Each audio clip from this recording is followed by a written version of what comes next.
Destiny.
Destiny.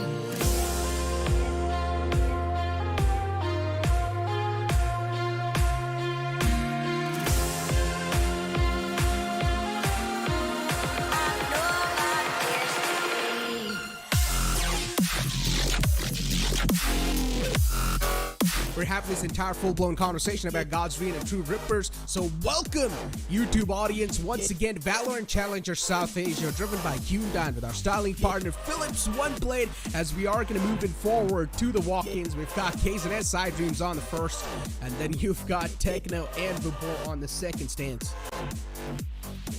Yeah, there you have it, ladies and gentlemen. Sai will be playing in this game. The reason for it was also explained. It's partially because Haven is one of those maps where Sai will always be in the team. The big difference between him and Ember is that one is more aggressive and one is more passive. But here come the two people that you need to keep your eyes on. Wimp and Autumn, these players don't get talked about that often, but when they are in the right place at the right time, they can turn the entire situation around. Wimp used to be the IGL for Revenant Esports at one point, so he knows how to take decisions, difficult decisions in those mid-round situations. Autumn, on the other hand, he's been through a lot of different teams, so he's aware of the different kind of playstyles and the kind of curveballs that other teams can throw at you. The best part about True Rippers and their entire lineup is that every single player is just way too flexible. They can play any role. Even if a duelist, the past, for example, Disrupt used to be one of those players that has also played Initiator in the past. So every single player inside True Rippers is ready to adapt on the fly if they do want to switch up some lineup at the last moment. But I'm pretty sure it's not going to be last moment. They have practiced over and over again. But finally, we're going to be jumping inside the map Vito, as True Rippers is going to go for the first ban, and then Godscreen will be going for the second. And True Rippers instantly go for that Fracture ban. I mean, Fracture's one of those maps, it's not being a fan favorite inside South Asia, so it makes a lot of sense. Split being banned, I'm quite happy. Huh. I mean, it's almost like we've all come to hate Split, isn't it? I personally don't like Split, especially because of what happened today. If you guys happen to catch the game between Global Esports and DRX, you would know exactly what I'm talking about. That was just a couple of hours ago. Then, let's move on to the map Vito, Haven, and Pearl picked up by either side. That was a great guess by you, Negro, by the way, figuring out that Haven's going to be a part of the map simply by figuring out that Sai is playing. I love how you reverse engineered that whole breakdown.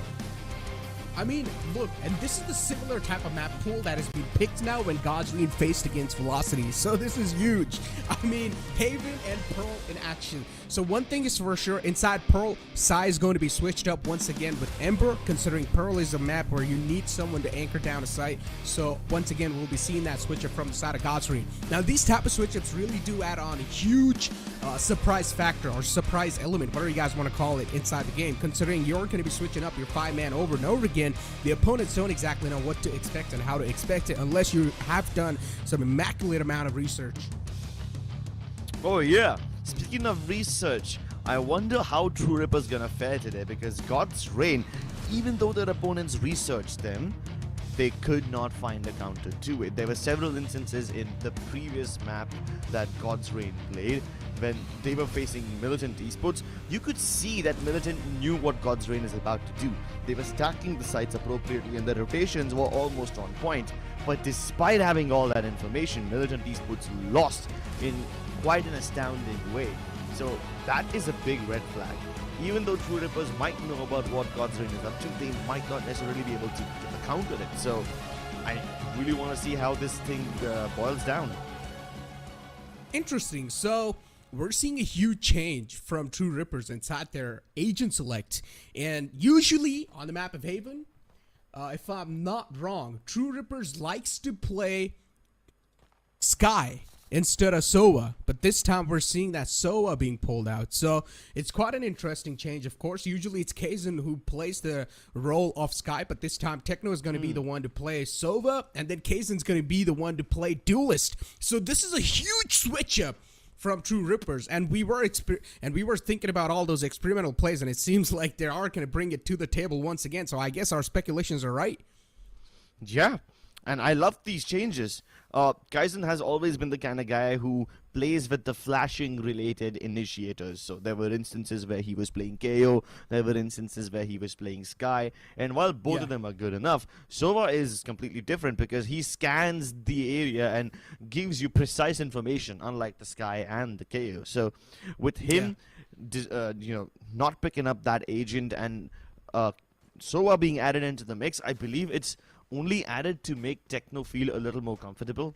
In the last few performances that True Rippers had, Techno did not perform as well as he could have. We know he's a good player, but we know he has even more potential. So I guess they're making this change to make him a little more comfortable. Plus, Kaizen has always been the super aggressive kind of guy. So for him to play Initiator and making those plays, setting his team up for success is great. But it would be even better if he goes in head first, if he is the tip of the spear for his team. Exactly, and it's funny how I literally had this full-blown conversation about saying that every single player from True Rippers is just really fluid. They're flexible. They will be down to switch up roles if they want to at the last moment, and exactly what they've done. I mean, we haven't seen Kaizen so far on that duelist role, but once again, we know Kaizen pulled off some nutty plays in the past as well, so we know what Kaizen's capable of. He has the mechanical skill, of course, to pull off this entire duelist role, and now we're just waiting for Kaizen to pull something off incredible once again as he peeks out mid, gets some nice information for himself. It wasn't Kaizen, of course, but once again, as Kaizen and his teammates are going to make it inside the site, the spike plant will go down. So that's a good news for them. Yeah, and the entirety of True Rippers has fallen back out of the B side except for Kaizen. He's going to stay over here and act like the catalyst. Maybe he can get a couple of kills or two. Meanwhile, True Rippers are also trying to retake the Dodge. Look at Sai. He's about to get pinched. And he takes the head off Techno. So that flank from Techno has failed.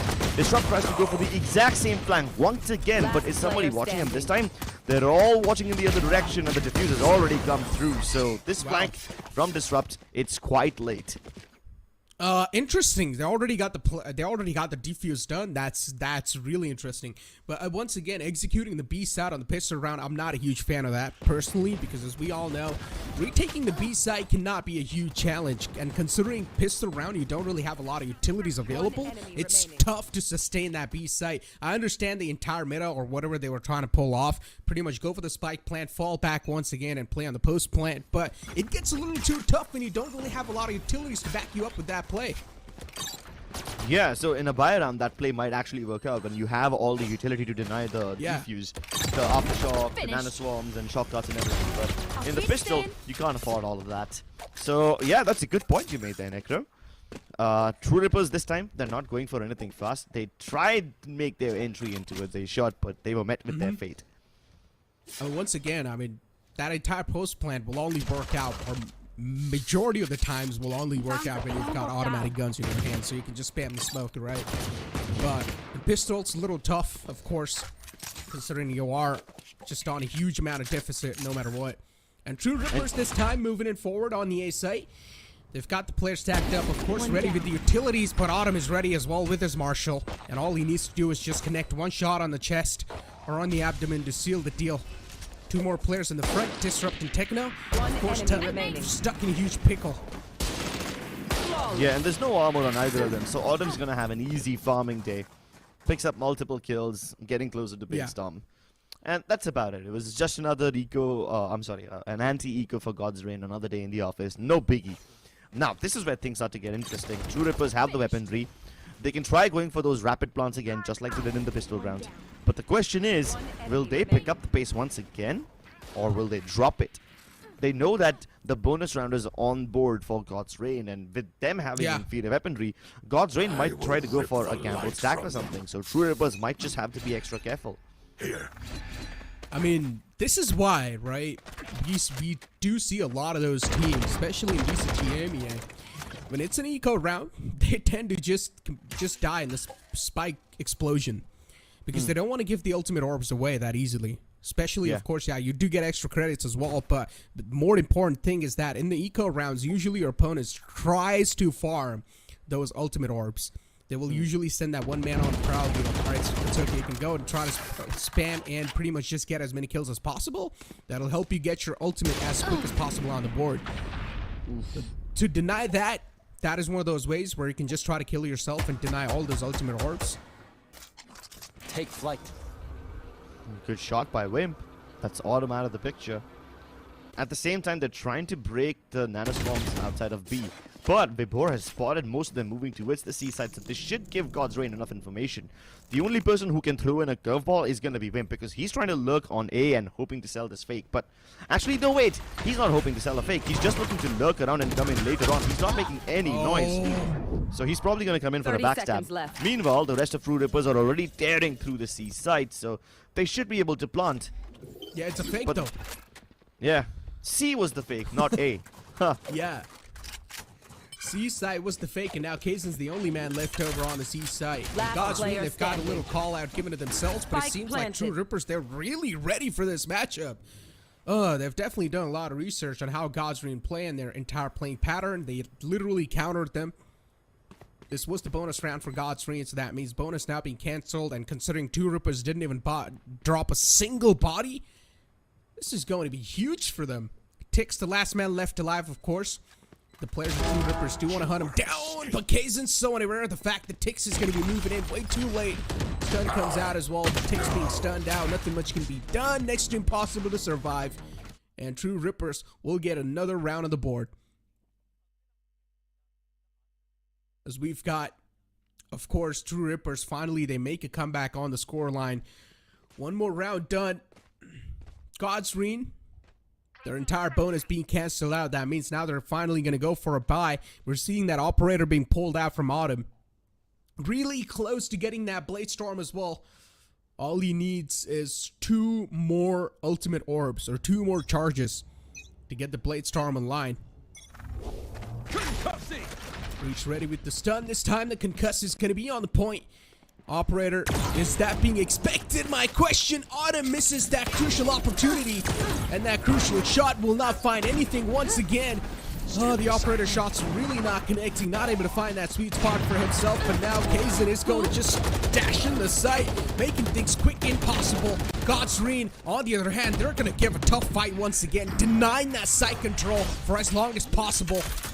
They're able to show a lot of resistance, but now we're down to a 2-on-3 scenario. Side takes in the hands of True Rippers. They will also get the spike plant down, and the spike's not planted towards Shard. So this might just be a little bit of bad news for Wimp. RU's the only one playing on the site. Wimp's holding Heaven, so at least that's a good news for RU. But now Short being smoked out. Wimp needs to force himself on a little bit more aggressive angle, and he does exactly that. One more to go, and True Rippers, they make this clutch possible. A 2-on-3 scenario. True Rippers don't even break a sweat, and this is the exact reason I told you guys that True Rippers is one of the top teams in South Asia. And I'm pretty sure a lot of people would have doubted me when I said this, but you really do need to understand the amount of caliber and the firepower this team brings in whenever you see this team on the board. And they're able to win that round so flawlessly. I mean, God's, they tried their best to resist the site control. They tried their best to delay the site control for as long as possible. But in the end, True Rippers, they're quite stubborn. Just kept on pushing on the A side, got the control as well, and also made the clutch possible. As scoreline is 2-2. And as we all know, God's being forced on an eco. This should not be that tough of a round for True Rippers to make it possible. And so far, this entire switch-up True Rippers have brought on the table, it's working out for them. Kaizen all by himself towards the A site. And Tix is just waiting for him to make any sort of mistakes. Quite an interesting off angle Tix is holding there with the Sheriff. But if he doesn't connect his shot, he will lose out on his life. Wimp moving in forward, close, slowly and steadily. A huge change in the pace this time, but I'm pretty sure True Rippers, they're just gonna burst in. They're waiting for that right moment to strike, and as soon as they find that right moment, they will just try to burst in the site. Autumn also gets his Blade Storm online. That's a huge shot. A great opening being found on the side of God's, and whatever happens, True Rippers do not want to give this entire eco round away. 30 seconds. True Rippers would not want to make this thrifty possible for the opponents. Autumn with the Blade Storm, of course, will be a huge menace, will be a huge problem for the entire roster of True Rippers, and he finds another one! Autumn with a 3K wants to go for the 4th as well, but unfortunately runs out of the blade as he misses all the shots on Techno. 10 seconds left. But this time he's not able to find that sweet spot and make it a thrifty round. Autumn, that's a huge round from them. God's, make a thrifty round possible with the heroics of Autumn all by himself, with the Blade Storm active as well. Those are some nutty shots being shown. 4 kills all by himself, not a problem. Just holding down the C site. 1 enemy. 10 seconds left. Like a strong mountain in the way. And True Rippers couldn't find an answer to that. And with such a heroic play, Autumn will also get an opportunity to upgrade to an operator once again. And this operator is just going to bring a lot of problems. Kaizen as well is going to opt out for the Blade Storms this time.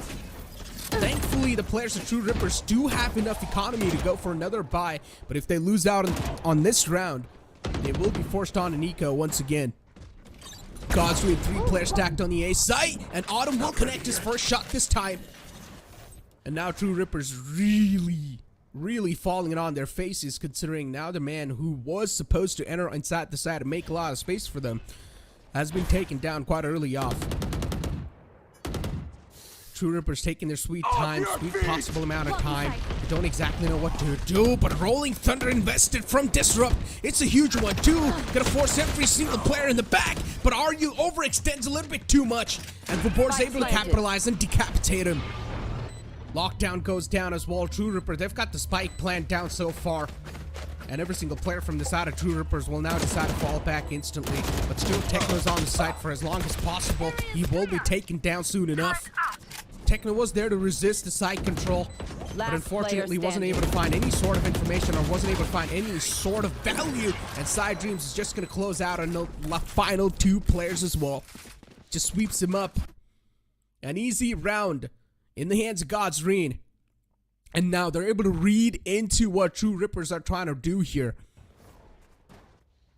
That one single heroic play activated the entire team. And now God's Rean, they're looking like well gelled up line. Last player standing. True Rippers on the other hand, as soon as the first man fell off, it's like their entire strategy just fell off as well. And Side Dreams, as always, he's there on the site as an initiator role, as a Sova role. He does his job, cleaning stuff up that easily. Enemy kill. And once again, True Rippers, even though they know that the opponents have an operator online, they still go for some risky peeks. Wimp being cut off this time. They've got 2 Vandals on the board. This might just be Vandal hero strategy that they're trying to pull off. Disrupt and Kaizen are the 2 players with the Vandals in the hand, but this time it's not going to work out. Tix was there on the side. He tried his best to fight back for as long as possible, but Kaizen was able to shut him down. Now it's a 2-on-3 scenario. Definitely quite convertible. If True Rippers do not make any sort of micro mistakes inside the round. On the other hand, if you talk about the opponents, they've got a lot of utility available. Even the recon darts available on Side Dream, so that's going to be quite huge. But unfortunately, he misses that recon dart. Not on the mark, no information given away. True Rippers are looking quite safe for now. And Sai, he just peeks out and straight up goes for a dry peek. He will find him first, but the second one's going to be denied as Hoax is going to put the final nail in the coffin in that previous round. God's Rean, another round on the board, and now they're starting to run away with a little bit of lead, which is of course going to give them more confidence. True Rippers, they need to start bringing a lot more variety to the game now. They're going for these little bursts where they're just utilizing some simple tactics. But I like that fake that they initially did, where they sent Kaizen all by himself on a prowl on C site, where he was able to find a lot of value, and the rest of the players just rotated at the last second on the A site, sort of fiddling with the opponent's mind. And now True Rippers on the timeout, on a tactical timeout. Interesting. I want to see what sort of changes we're going to be seeing inside the defaults now, considering the coach is definitely giving them a lot of information, and he's got a lot to say over here. Definitely the coach might just have some insights on how to counter God's Rean, and God's Rean are able to do so over and over again. They're able to successfully defend for the last 3 rounds, so there has to be some sort of pattern that is recognizable, and the coach is definitely having a lot of talks. But if you personally ask me, the amount of utilities that is being pushed out from the side of God's Rean, it's incredible. And I think so they need to start baiting out those utilities first while faking in one site, and then later on just maybe recommitting to that site once again, or completely just redirecting to another site. But one thing is for sure, they need to bait out the utilities as quick as possible. If the utilities aren't being baited out, then the problem will keep on continuing. Because as you can see on the A side, they've got Omen, Breach, and Jet pushing along. It's like utility powerhouse. The Breach is going to stun you, flash you. The Omen's going to paranoia, smoke, try and deny your visual for as long as possible. Things are definitely going to be tough if you want to make a quick entry or a quick burst, because you will need to expect some retaliation back. Wimp will plant the lockdown inside Garage. And he's also fallen back. It's quite interesting. Side Dreams was available right in garage as well. And he's actually going to respect that lockdown and fall back. It's really interesting. If Side Dreams wanted, he could have shut down the entire lockdown, but that's not going to be the case. And now every single player from True Rippers is falling back to the A site. The call's given away as well. And you can see an instant rotation on the A side once again. Autumn's able to find the first one. Pulls out the shorty instantly, and RU walks into shorty. Will be shut down. Of course, in the close range, the shorty is going to reign supreme. And how was this man able to stay alive for so long with only 30 HP to back him up? 30 seconds left. An operator in the hands who's playing really aggressive, trying to hold some off angles. And Side Dreams from the back as well is able to wrap up, but disrupted with 2 of his own, trying to keep his team's lifeline alive for as long as possible. Side Dreams in the close will be shut down once again. Autumn missing out on those crucial shots, but this time his operator will be shut down. Disrupt with a 4K. Oh, he's looking to ace it and maybe clutch as well, but unfortunately time's gonna run out of his hands. Not a lot of time left over, and Vapor is gonna abuse that. Disrupt, definitely a nice try, but wasn't able to capitalize on that. With a huge 4K, at least is able to instill some fear and terror in the opponent's hearts. An heroic play, of course, but this play right here from Autumn as well, you cannot underestimate that. Connects the first shot, instantly pulls out the shorty, throws in the cloud burst, waits for the man to walk in his crosshair, and shuts him down. But once again, Autumn, if he did not miss that shot right there, wouldn't have got this close. Autumn's definitely struggling to connect his operator shots. But I'm pretty sure it might just be because it's just the first map. It's been a couple of rounds. He needs to get his hands warmed up. And True Rippers, once again, they get a buy in their hands, considering the opponents have been winning over and over again consistently now. So they will be getting a little bit of bonus cash back in their hands. Kaizen jump spots. And the operator misses again. Autumn just not able to find those shots, not able to find those connections. Rolling Thunder being utilized as well, and now Tix will be forced out of his corner. But True Rippers, they reroute once again on the B side. Quite an interesting situation these guys are showing. On the B side, they are Hoax will find a kill with the Aftershock, and it's going to be in the name of Wimp. Unfortunately for True Rippers, the post plant is going to be a little tougher considering Wimp is not going to be on the board. They will need to worry about all sort of angles, even the back lines, but Techno is probably going to hear Side Dreams in the window. I like the position where Techno is, just positioning himself inside the pocket. It's a 4-on-5, definitely doable, but God's Green, they do have the man advantage. From the pocket, peeks out, Techno finds one, still needs to take out the other man as well, and Side Dreams unfortunately gets surprised by the popping swing. And Techno, this man is just able to stack him up on top of each other, and K's gonna take down the last man. Easily mopped up the entire squad of God's Green. That pop and swing from Techno onto Sai definitely sort of surprised him. And Sai just wasn't able to track him in time. But Techno definitely pulling out some nice shenanigans. I mean, so is the entire team right here of True Rippers. I just love the fact that they have these amount of guts, that they're experimenting inside such type of a playing field. When we know that they're facing against God's Green, one of the most strongest powerhouses inside South Asia, you cannot afford to make any sort of new changes to your lineup or your agent select. But these guys bring a complete new change. Also catching probably the players of God's Green off guard, because all the sort of research they've done, throw it out the window, out the gate. Because now, once again, True Rippers they're going to do the similar strategy that they did in the previous time as well, and they're going to lose out on Argue this time. Hunter's Fury being utilized, but look at Disrupt. He's pushed up quite deep. He's got no utilities to back him up, and he will be taken down. The dry peek's not working out anymore, but Wimp is trying his best to fight back. He's trying his best to stop the spike defuse, but he will be denied and taken away. This B-side has been such a problem for True Rippers, hasn't it? They always manage to get that plant down, but then God's Reign have such innovative ways of retaking the side, and they learn from their mistakes so quickly. It's almost like it's impossible to stop God's Reign from coming in and pouring in from all the sides too. True Rippers will do everything in their power to either push into C-Link or A-Link and just make sure that they don't have to defend all three entrances at the same time, but it never really pans out. they pretty much try to replicate what they did in the previous round. But I mean, once again, once the pattern is read, Godsrean will of course quickly adapt and shut you down. So you cannot keep on repeating the similar strategies over and over again. Maybe you need to bring some variety in and try to pull it off in some other rounds, but you cannot do it back to back. Two Rippers got easily countered this time. The operator shot's gonna miss once again because the flash was there. And Disrupt will find the kill onto Autumn. That's a big man shutdown. Autumn's operator isn't really working that well inside this tournament.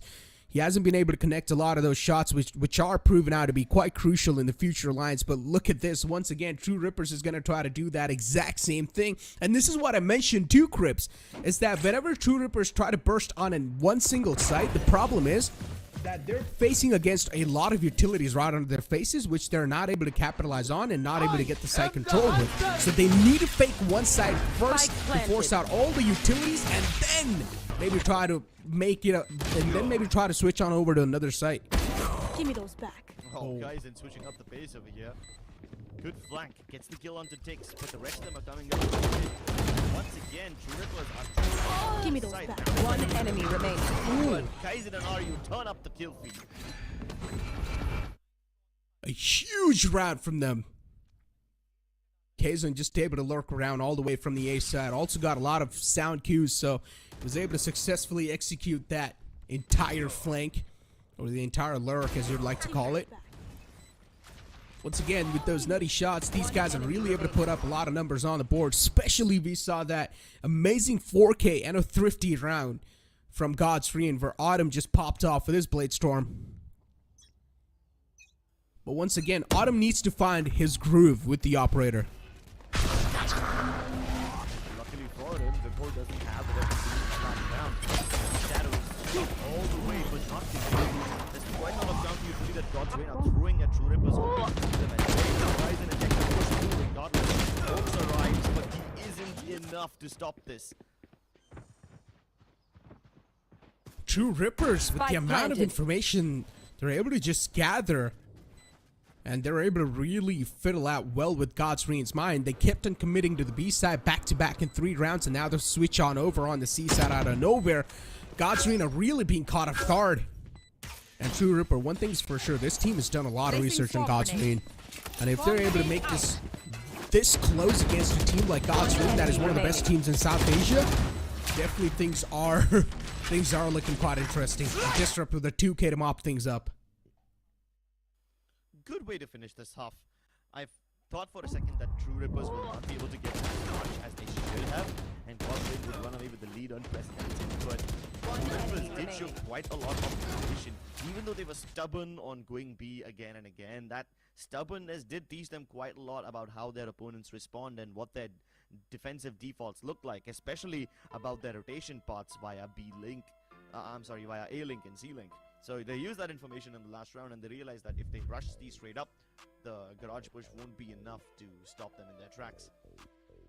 Exactly. I mean, this B-side take, of course, has been there from the side of True Rippers over and over again, and sometimes they have been able to pull it off successfully, sometimes they aren't. I mean, the odds are equal, right? If Godsrean are able to read it properly, if they know that the playing pattern is pretty much similar, they will try to do that. But if they're adding some sort of a fake before executing the B-side, then Godsrean isn't able to capitalize on that perfectly fine. But ladies and gentlemen, that was it for the first half. The scoreline is 7-5, but we'll be right back with the second half after the short break. Hit for my wins, I need my hands. This life is real, can't play pretend. Came off the bench, I get it in.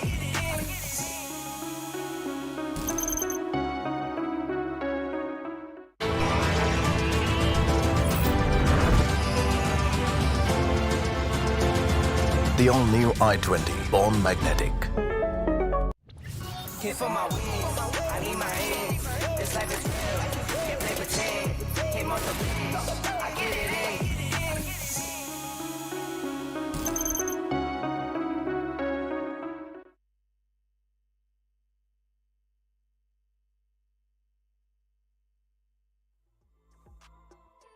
Welcome back, ladies and gentlemen, into the second half of the first game, of course, and we will be moving in forward inside the game soon enough. And as I say that, we will be moving in. Autumn We saw this man already taking a lot of damage, chipping away with the nano swarms. Of course, he's taken down to 17 HP. Beside Dreams and Autumn, they're softened up. True Rippers, they're on a flank, they're on a prowl from the back lines. Vapor will be shut down. That's a great opening found from Kazan. And all the players from True Rippers, it seems like they are going to be on the flank lines. Definitely surprising the entire squad of God's Player Reign. standing. Good adjustment for God's Reign too. Lovely 4K by Autumn to start things off, and this thing gives his team the lead. Now, what's also pretty impressive is that they pushed in towards the defender's spawn. They knew for a fact that True Rippers are coming in for a flank, and if they stay on the side, then they're going to get crunched from both the defender's spawn entrance as well as long and short. So they might as well push one of these areas, clear it out to make one threat, and then they can double up behind the default box. I mean, Autumn's just able to find these 3Ks, these 4Ks. It's insane. Saving the day for his team a lot of those times. And as I mentioned, even we saw Thrifty being pulled out because of Autumn. And he also had a 4K in that Thrifty too. So Autumn's definitely stepping things huge. But his operator today isn't able to find that sweet spot. So maybe he'll need to try and stick to the ARs if possible. Vandal or the Phantom, whichever he likes to use. Before now, God's Reign, as they won the previous round, of course, now they will have the superior weaponry. Spectres and Bulldogs on the board, but Autumn all by himself will have a Vandal to himself. True Rippers, 2 players on the A side, still waiting for that burst. But God's Reign, they're taking things quite cautious and slow. They're going to take their sweet time to execute the site. Still just waiting for the info, still just waiting for any sort of overextension. Kaysen's going to spot out the first map, and we should see a quick rotation on the A side soon enough. And it was Side Dreams who found the opening.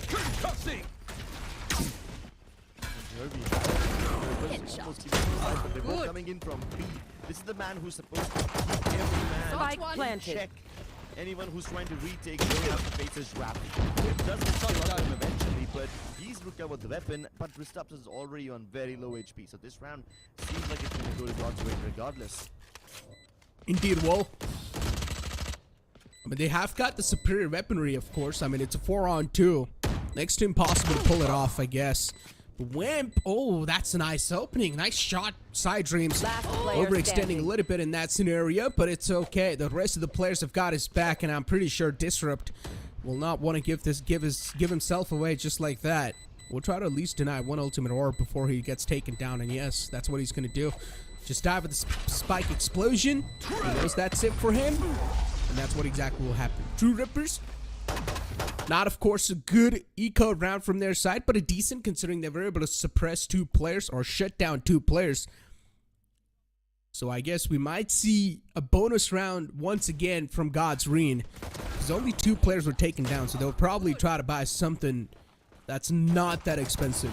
Spike planted. You know, I'm actually glad that True Rippers have to face this lurk from Vibor in a round like this where they don't have too much to lose. Imagine if Vibor was able to successfully lurk out of B and then come towards A-Link while True Rippers had bigger guns, or it was a much more Standing ahead. round. Then that would have been disastrous. So it's good that they find the Vibor lurk right now when they can afford to take these losses than sometime else. Once again, just stacking outside A. Taking their sweet time. And as I mentioned, the players who died will of course try to buy something that's not that expensive. Side Dreams with only a frenzy in his hands. On the other hand, of course, the Vandals and the Phantoms on the board. The majority of the times it's just going to be the Vandals. Autumn is inside this quite a cheeky pocket, still being unspotted. Peeks out, finds the first one. We'll get the second one as well. Autumn, that's a huge play. You might as well call it monstrous, considering it's a bonus round for God's Reign, and if Autumn's able to find such a damage, of course it's going to throw True Rippers off guard. And now those guns are also probably retrievable. If God's Reign are able to get successfully their hands on those guns, it can't prove out to be huge, because Side Dreams only has a frenzy in his hands. He's also softened up quite a lot, so 30 seconds left. I guess he's probably not going to be the one to wield the Phantom or the Vandal in his hands. His teammates probably will be the one to get the upgrades, and that's what exactly happens. But this time it's Kazan racking the kills up, a 4K. Kazan wants to find the ace. He's got a 4K in his hands. We're bored with only 10 HP. I guess he wants to give his life away, and he will make this ace happen. Almost really close. Kazan himself is quite low as well, so he doesn't want to go for that extra risk, but eventually finds the ace. Kazan, a huge heroic play, was able to stop the entire flood on the ace side all by himself. A one-man army. This is the second ace that Kazan has racked up for himself in this tournament. This young gun keeps on delivering again and again and again. I also feel quite bad for Autumn because Sai set up that bait for him. While Autumn was trapped near the door box, Sai decided to fight with Frenzy. It made True Rippers think that there's nobody close up. That's how Autumn got the first 2 kills. And even after having that advantage, Kazan was just able to take the round back in their hands. Exactly. It was a 3-on-5. But if you're gonna, I guess, funnel through a same direction, you will be meeting with death and destruction. And that's what Kazan rained upon them. It's a timeout from True Rippers, as they're of course getting close slowly and steadily to catch up with the lead Godsreen was able to build.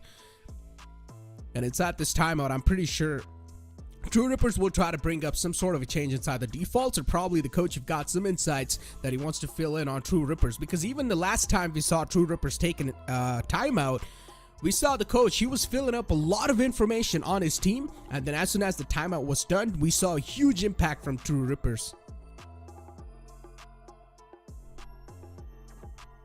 Well, so far, the defenses from True Rippers have been reliant on quite a lot of these frags. Now, we haven't seen True Rippers play super aggressively yet, but this might just change things up. But True Rippers are the kind of team that love to take up space if it's available. That's a big hit.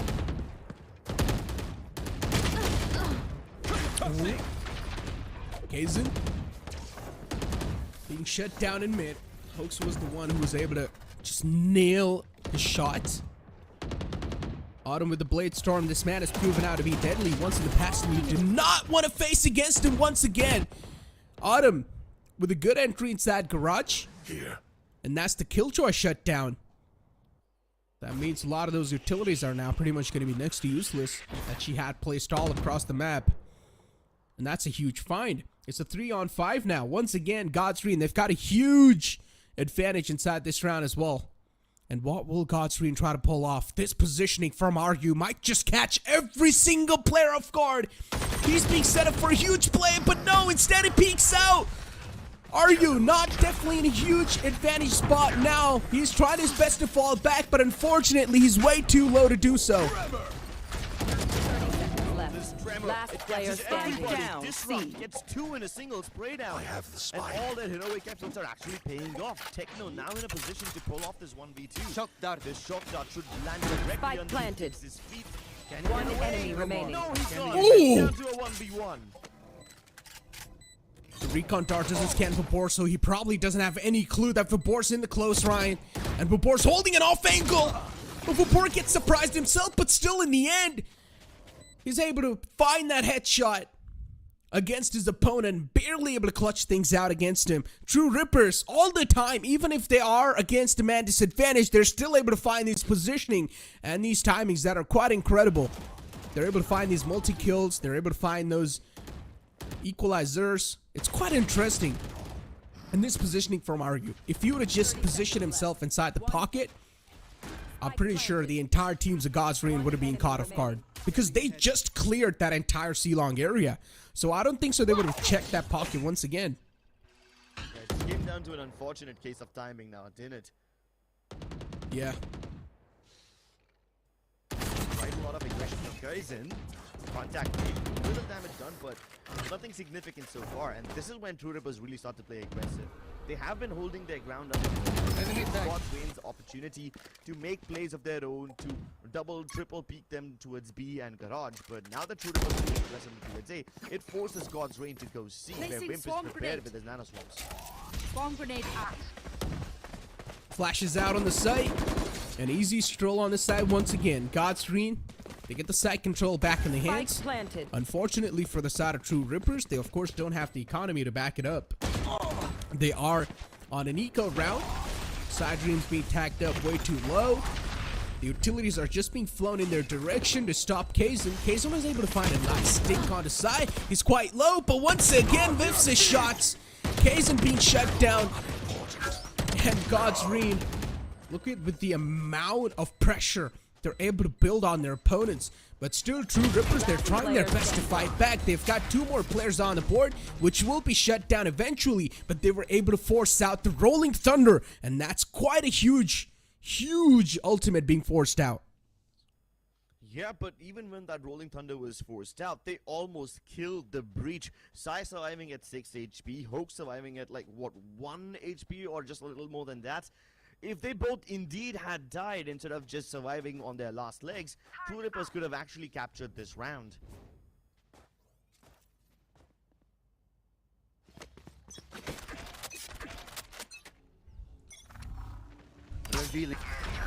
Godsreen, this lead they've been able to establish, it's quite impressive. I do understand. But all the rounds, they're really just coming down to the wire. Every single round that we've seen so far, it's getting really close and way too close for comfort.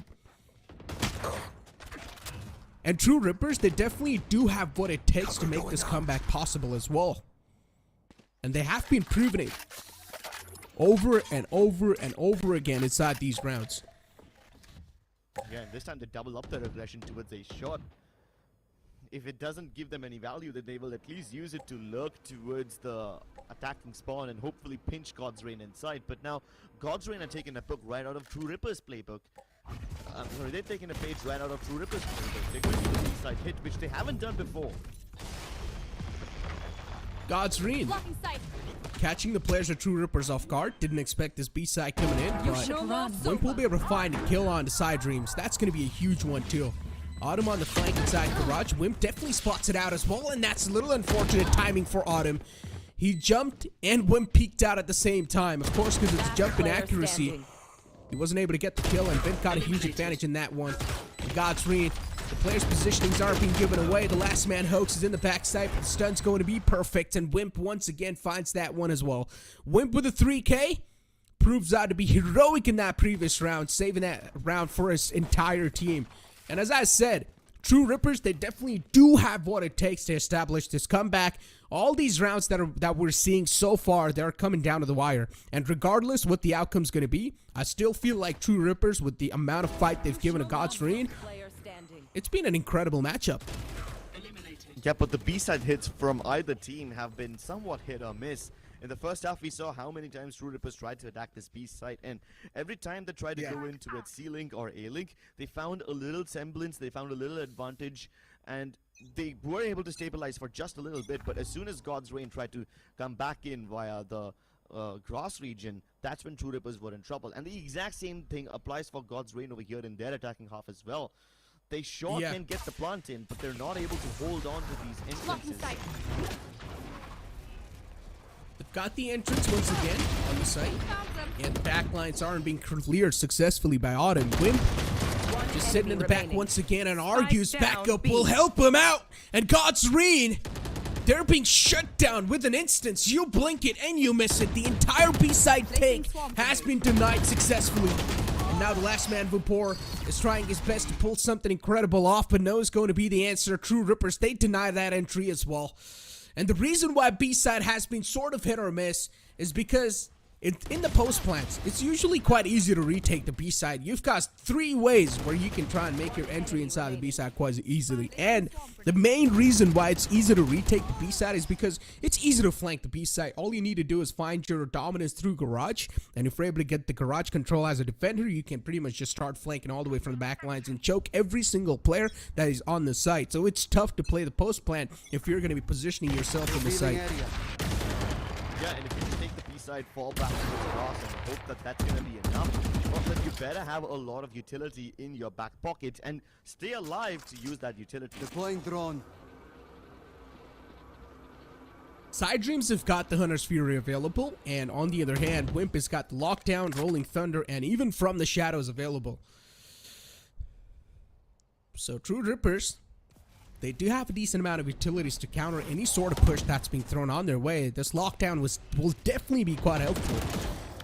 But once again, they'll need to make sure that the aftershocks being burnt out, and then only the lockdown can be utilized. And you can see Disrupt's ready with the Rolling Thunder. As soon as the confirmation's given away, they will probably try to use the Rolling Thunder and charge back in the site. And they use the lockdown.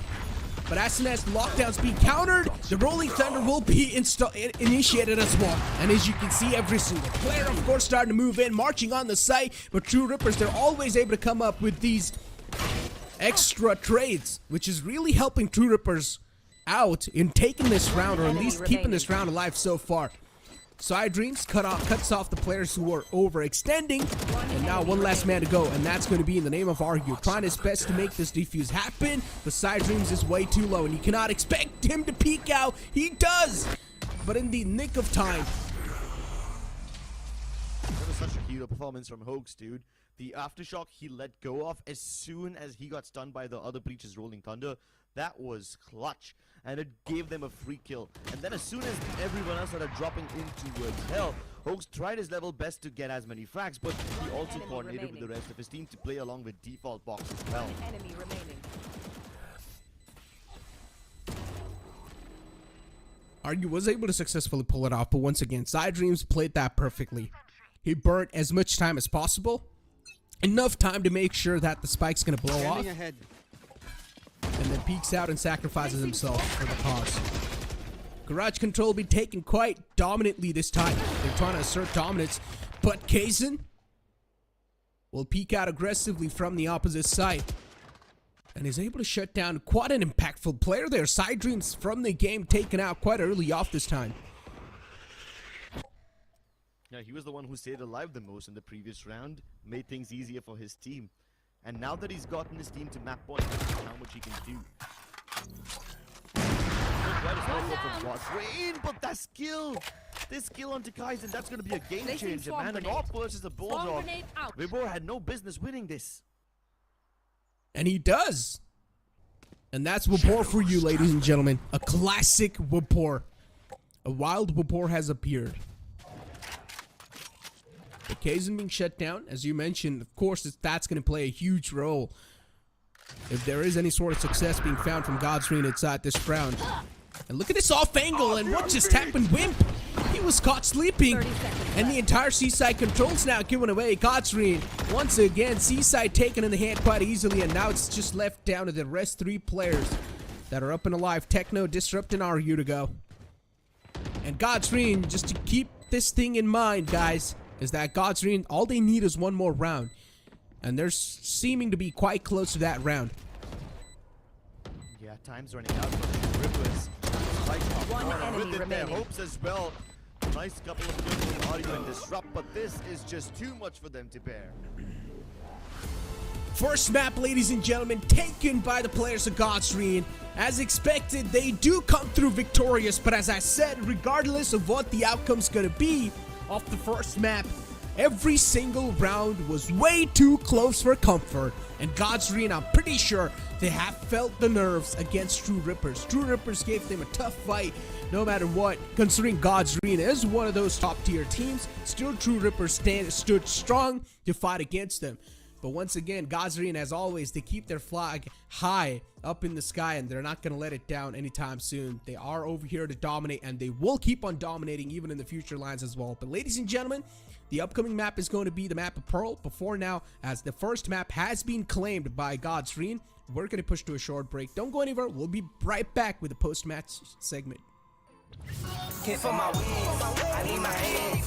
This life is real, can't play pretend. Came off the beach, I get it in.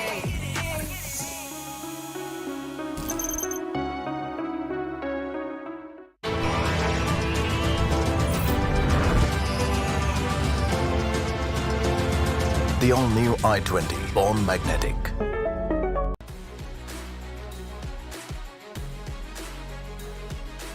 Making dreams come true and memories happier.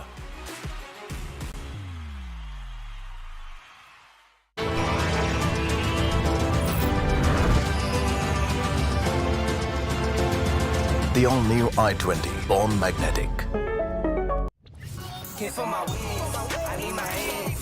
This life is real, can't play pretend. Came off the beach, I get it in.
I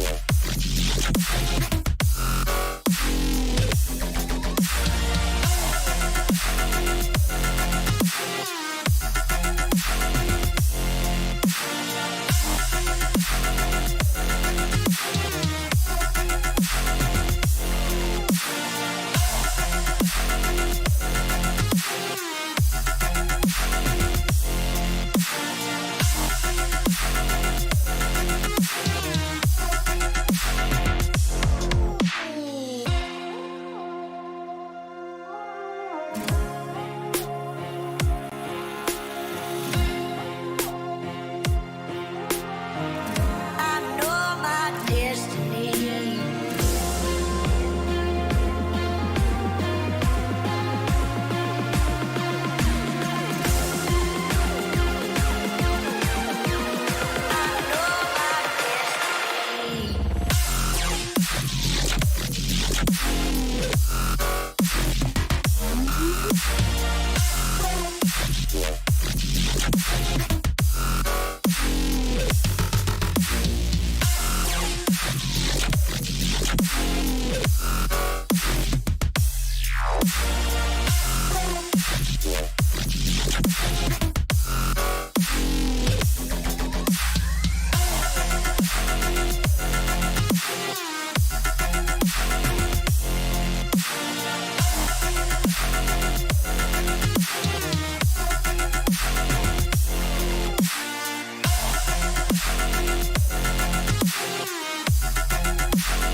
I know my destiny. I know my destiny.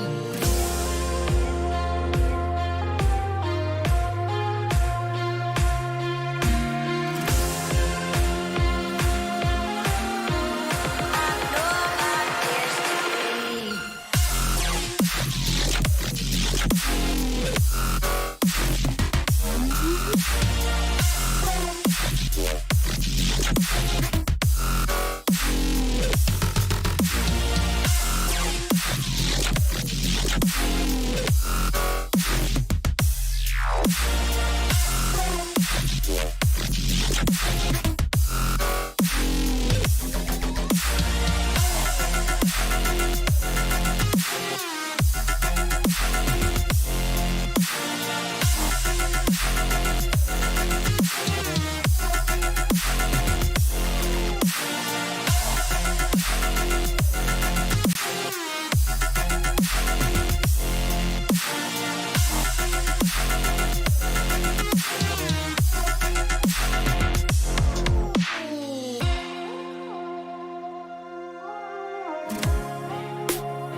round of the map of Pearl or find that opening with the lurk successfully, then things can be way better, or that round can be easily secured for your team. But with that being said, welcome my homies from YouTube to Valorant Challenger South Asia, driven by Hyundai, as we do move on forward to the map of Pearl. Before that, we will be taking a look at the Asian Select. And of course, it's going to be pretty much the regular Asian Select from the side of Godstream. I don't think so there are any sort of changes over here. On Pearl, usually Godstream do like to play this sort of a lineup, so where we haven't really seen a lot of changes. And I wasn't able to take a look at the True Rippers lineup that well, or I wasn't really able to analyze the lineup that well, but inside the game, if there are any sort of changes, I will of course try to point out. As you said, it's almost the same, so it probably has to be almost the same as well. Yeah, nothing out of the ordinary over here. I would have expected at least one harbor from maybe True Rippers, considering that they are the ones who innovate, but hey, I'm completely okay with them going back to the basics. Hey, I mean, sometimes if you are not really sure about your experimental plays or something you're trying to bring new to the table, I feel like it's always better to stick to your comfort zone. It's always. Unless if things are just not working out and you've even tried your previous plays as well, and you know you might as well try and go for those experimental plays, then maybe that's the time to pull it out. But in the first map, it did work out, but on the map of Pearl, you definitely do not want to take any risks, especially when your opponent has chosen those. And you talked about the mid defense, and so far it's working out pretty fine for the side of Godreen. They are able to deny the entire arch control successfully, and all the 4 players just dropped down. Are you the last man, the last glimmer of hope alive, with a ghost in the hand, and too many players in the front to try and tackle? And even RU is down to 70 HP. He doesn't even have the spike available. The opponents have the spike control. And look at where Autumn is. He's positioned himself in quite an interesting spot. As soon as RU gets spotted in mid, I think so that's going to be it for him, because Autumn's got his crosshair lined up. That was such a good defense from Godstream. Yeah, they were basically a meat grinder towards Art. And the interesting fact is, the players who were playing towards that tall box did not even peeking first. So as soon as Kaizen died, the 2 remaining players towards A-Link, they fell back for a second. Flashes came through from Hooks once again. And then they all double peeked together. So the first time when True Rippers try to fight towards A-Link, they will only find one person. And then when they try to fight again, all 3 of them are over there. So it's almost like it's almost like a surprise element for True Rippers. They think that there's only going to be one person, but then there's so many. Speak about the surprise element, and I mean, the mid control was denied so beautifully, man. The fire they had set up was so well. And Godstream, Tix was able to find the shot, or at least the connection, onto the dome of Kaizen. And now the entire team's going to start to fall back. RU's the only controller on the map available for them. They haven't even got a Viper in the composition. And it's pretty much going to be the similar type of stuff on both the sides. So I guess this lineup they've got is sort of equally balanced. It is a mirror, so we're hoping both these teams are going to be able to take this matchup completely close. And once again, they're going to try to go for this arch control. Ooh, and instead of fighting for the cards, Godwin giving up the play for the site, and they're trying to see One enemy remaining. and Ember and Hoax, they turn up the kill once again. This is again a meat grinder. It's almost the same experience for True Rippers all the time. This is the Godstream watch party. And every single person in the watch party is, of course, amped up. They're feeling it. They're looking pretty hype. They're vibing. Whatever words you guys want to use there. But yeah, it was just an eco round on the side of True Rippers, so nothing can be confidently said just yet.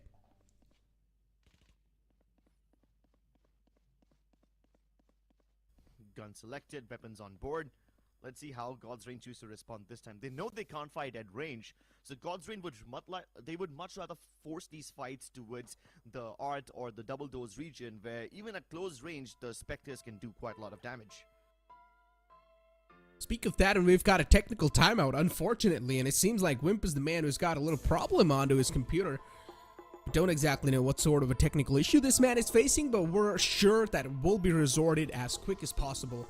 And hopefully it's not a huge technical issues to it, because I'm not a huge fan of those, because usually technical timeout means podcast hours. I'm not sure if the chat enjoys it, but we definitely do have a blast, right? Yeah, we do. I mean, it's not like we enjoy technical pauses either. I myself am having technical problems every now and then, so it's kind of a tough time for me, so I can relate to how the players are also feeling. It kind of disrupts your flow. Disrupts your flow, breaks your momentum, sort of gives the enemy or the opponent to sort of build his own momentum and try and come up with a tactic to try and counter you. But it seems like we have got this technical issue resorted, and Wimp is fine as ever before. And now True Rippers will have the Vandals on the board for themselves. Every single player is just going for that Vandal. No one's a huge fan of the Phantom over here. On the other regions, we're seeing a lot of those Phantoms being pulled out, but in our region particularly, the players are a huge fan of Vandals.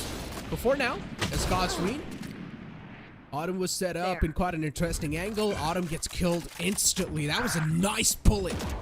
Just finds a crack on his skull. Even Wimp as well is able to find one with his lurk, and he's going to keep on lurking around. And this time he's going to make his way towards Arts. It does seem like Ember's sort of ready for that lurk as well, but as True Rippers, they get their stroll on the site. They're going to start funnel in. That's a nice trade from them. But still, Tix was able to do a lot of damage. He was able to take down 2 players all by himself. Ember moving in quite close. His position being spotted as well. Switches on over to a Vandal. He's able to find one. Second one could have went down as well. That got a little too close to comfort. But once again, True Rippers, they've taken a little bit too much damage onto themselves. They've only had 2 players left alive. So that means the rest of the players might just have some broken buys. Yeah, I mean, this was quite a good bonus round. With just a bunch of Marshals and Bulldogs, they managed to kill 3 of the True Rippers members. Not only did they figure out that True Rippers like to hit B with only 4 players, but they also figured out that they sometimes might leave Vim to lurk around. So they're gonna be very careful about that. And because of it, they've already changed up the Killjoy setup. The Killjoy is now setting up towards the B side with the alarm bot. And this morning, I was also watching Tenz's stream, and Tenz was buying a lot of light shields, right? He was buying a lot of light armor in his stream, so someone donated him money and asked him, why are you going for light armor even when you have enough amount of economy to go for a heavy shield?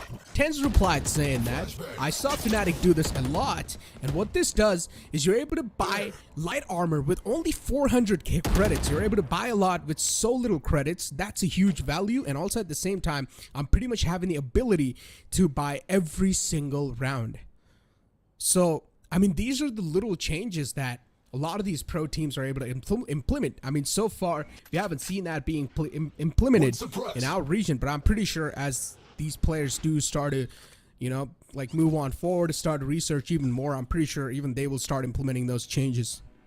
Yeah, I mean, the light shields only really make a difference when your opponent has Spectres. If your opponent has a Spectre and you have light shield, there's a good chance that you're gonna die. But if they have barriers, 30 seconds left. You're still gonna get one down. Indeed, and on the body as well. I mean, Phantom's gonna 4-shot you. Vandal maybe will 3-shot you if all the shots are being hit on the abdomen. But what are the chances of that, right? If you're able to win your good duels in the first place as well. So, once again, a light armor, I feel like, is quite valuable with less credits before now. If we are going to focus inside this round, with only 2 players left alive, True Rippers, this entire defense seems next to impossible, and they're also going to lose out on the post plant. Tix proven out to be huge for his team, and securing another round for his team. True Rippers losing out on that round, considering, of course, the previous round, or the previous round, Godsreen had a guns deficit, or guns disadvantage, but now, as the weaponry were equal, Godsreen, they easily tackle him. This was quite a good adjustment from Godlike too. You see, last time how Godlike stopped them was by basically crunching towards Art and making sure that their rotations came in on time. That was partially possible because they slowed True Rippers down, bought enough time for rotations to come in. But this time, there wasn't enough time, so Godlike just basically made the dugout player in a very suicidal manner where he kills and get an advantage, and then the rest of them will just rely on the Nightfall. Speak of that, and True Rippers with only Sheriff, Sand, and Marshall in the hand. Next to impossible to convert this round unless some free picks are being given away from Godsreen. And Ember's pushing up quite deep. He's also been able to rack up a lot of info, and as I talked about free peeks, there's a free pick from Bibor. Maybe got a little too confident and tried to peek out in the open, didn't expect the man in the front. And Kazan was just able to sneak in so deep without Bibor even having any sort of clue. Was able to sneak away with a kill as well, and also a huge man advantage given away to the opponents. Kazan now slowly and steadily starting to fall back towards mid, and it seems like True Rippers, they're heavily relying towards that arts control as well. Ember all the way over here towards the A main area, spots out the player in the left, will shut him down. That was the name of RU, and this time Autumn's operator as well finds a lot of connection. Kazan be shut down as well, but Wimp is a little too close for comfort, and Wimp is able to stack them up on top of each other. With only a sheriff in the hand, he gets his hands on the operator as well. Wimp with another kill. It seems like he's on a mission impossible to secure this round for his team, or at least help him secure this round. Even Techno's got a decent amount of utilities in his hands. On the other hand, though, Tix has got none. It's a Fade versus Fade, where Techno only has a sheriff in the hand, but this time Tix is going to come out on top. With the gun's advantage, of course. Shuts him down and saves the round for his team once again. Godsreen, that got a little too close for comfort, even though the opponents had an eco round coming in. Autumn was able to find 2 successful picks, but unfortunately his teammates weren't really able to play off of with him, as he was the only man left over inside arts.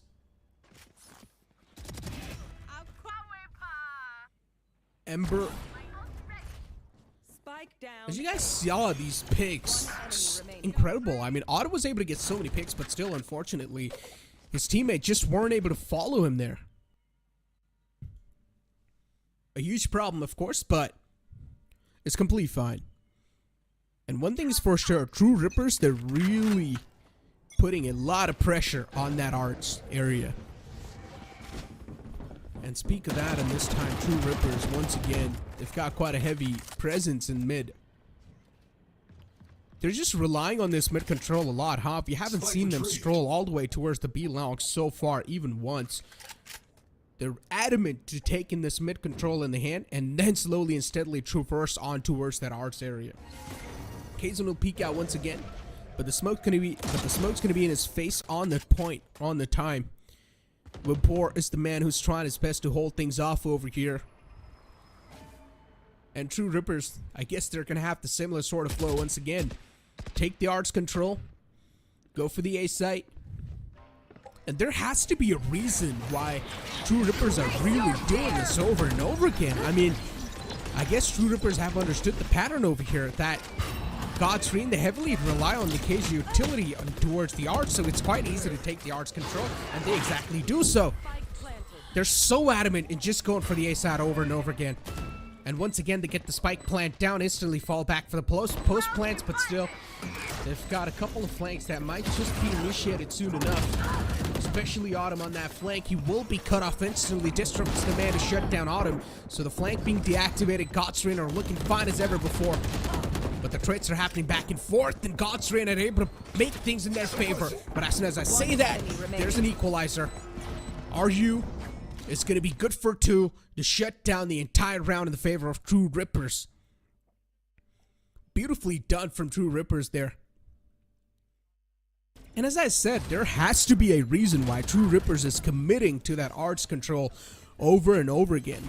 There's been a lot of times where Godsreen just try to pull off with the KG utility or play the arts area with the KG utility. There is sometimes presence being shown, but usually when they're just trying to play off with the KG utilities, then of course they're being punished. And once again, you're seeing a heavy stack on the A site, or at least on the A main. There's a chance Ember and Tix could have pushed out, but that was going to be the answer, at least for now. And as Kazan, he starts to lead the pack. True Rippers, they're still in search of some bodies. Bam. My ultimate. Oh, we speak of bodies, and Tix lines them up. Great shot. Also a nice trade from Kaizen, but Hopes is prepared right around the corner. There's not too many smokes that's been deployed by True Rippers. They're only using the cloudbursts for cover, which don't give them all that much protection, but they somehow make their way into the site. And now Godsreen, they're just trying to hold the close quarters off with the shorties and the sheriffs. Still, the Sheriffs might just ring some heads. Wubor's the man in the clotheslines. Moving in from the back lines towards the flower pot area. Inside Secret, there's Autumn. But unfortunately, because of smoke, he's got no visual on the site so far. True Rippers, on the other hand, they're playing this one quite disciplined. They've got a little crossfire setup towards the arts and on the site. And Autumn try to pull some shenanigans off. It's not going to be successfully pulled off, of course. But True Rippers, they're finally getting their grip back inside the game. Yeah, and this time True Rippers did something really smart. Usually whenever a team is executing, right, they will deploy the smokes first and then start pushing in. This time True Rippers did not do that. They let the site be open, only used a little bit of cloudburst for cover, which only lasts for like what, 4.5 something seconds. And the reason they did that is because they knew that God's Reign is on an eco. If God's Reign tried to fight them with their sheriffs and their shorties, the Vandals can still reign supreme. So True Rippers would much rather leave this area open without any smokes, pick up those fights, and then after the spike went down, they put down the smokes to delay the God's Reign retake. No command being popped, and the entire roster starts to move in from that double doors area. Disrupt is just so aggressive on this KO. He'll probably try to pop flash out with a KO flash as well, and that's what he exactly does, but unfortunately doesn't check the close pocket and gets surprised by Wubor's bullet to his skull. On the other hand, even God's Reign themselves do have an ult command available, but they still haven't invested it yet. Even Tix has got the Nightfall available. But still, they're just keeping it available in their hands. They're not going to try to utilize it inside this round because so far it seems like they've got the round easily in their hands. Kaizen with the Phantom on the board. Definitely going to be tough to clutch it out. But once again, we've seen these type of moments in the past as well. But Hoax with the off angle will catch Kaizen off guard.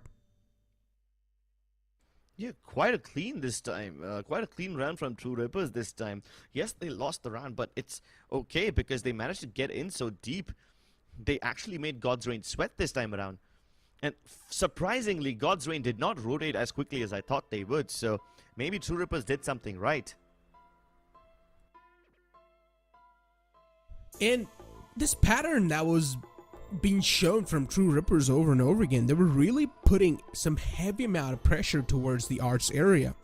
And I guess True Rippers, in that research which they've done, they were able to realize the fact that usually God's Reign try to play off of the arts area with just KG utilities and an alarm bot to play off of the connection. And once they were able to get rid of all those utilities early off in the round, the arts control was taken away freely from them. And they were able to pull it off once successfully too, once they had the Vandals on the board. But you cannot keep on doing that over and over again, so True Rippers need to bring in some sort of variant. So that's why they probably tried that strategy, but even that didn't work out. Hey, but it's still quite early in the game. 8 rounds in, 4 more rounds left in this half, and luckily both these teams have overcome their economic difficulties, economic woes, and neither of them has too much advantage, right? Because True Rippers have, what, 4,000 something credits in the pocket, so they can afford to buy for 1 more round in case they lose. And God's Reign have somewhere around the 3,000 to 1,000 mark of credits, so they can afford to purchase light shields and some smaller guns. But the bigger concern this time is that God's Reign have 4 ultimates, and this could be massive. At least True Rippers are trying to bait out all the utility from before right off the start. Both the nanoswarms already expended, so this is quite nice. We spoke about how True Rippers was struggling in Haven because they didn't use up, they didn't make God's Reign use up enough util before.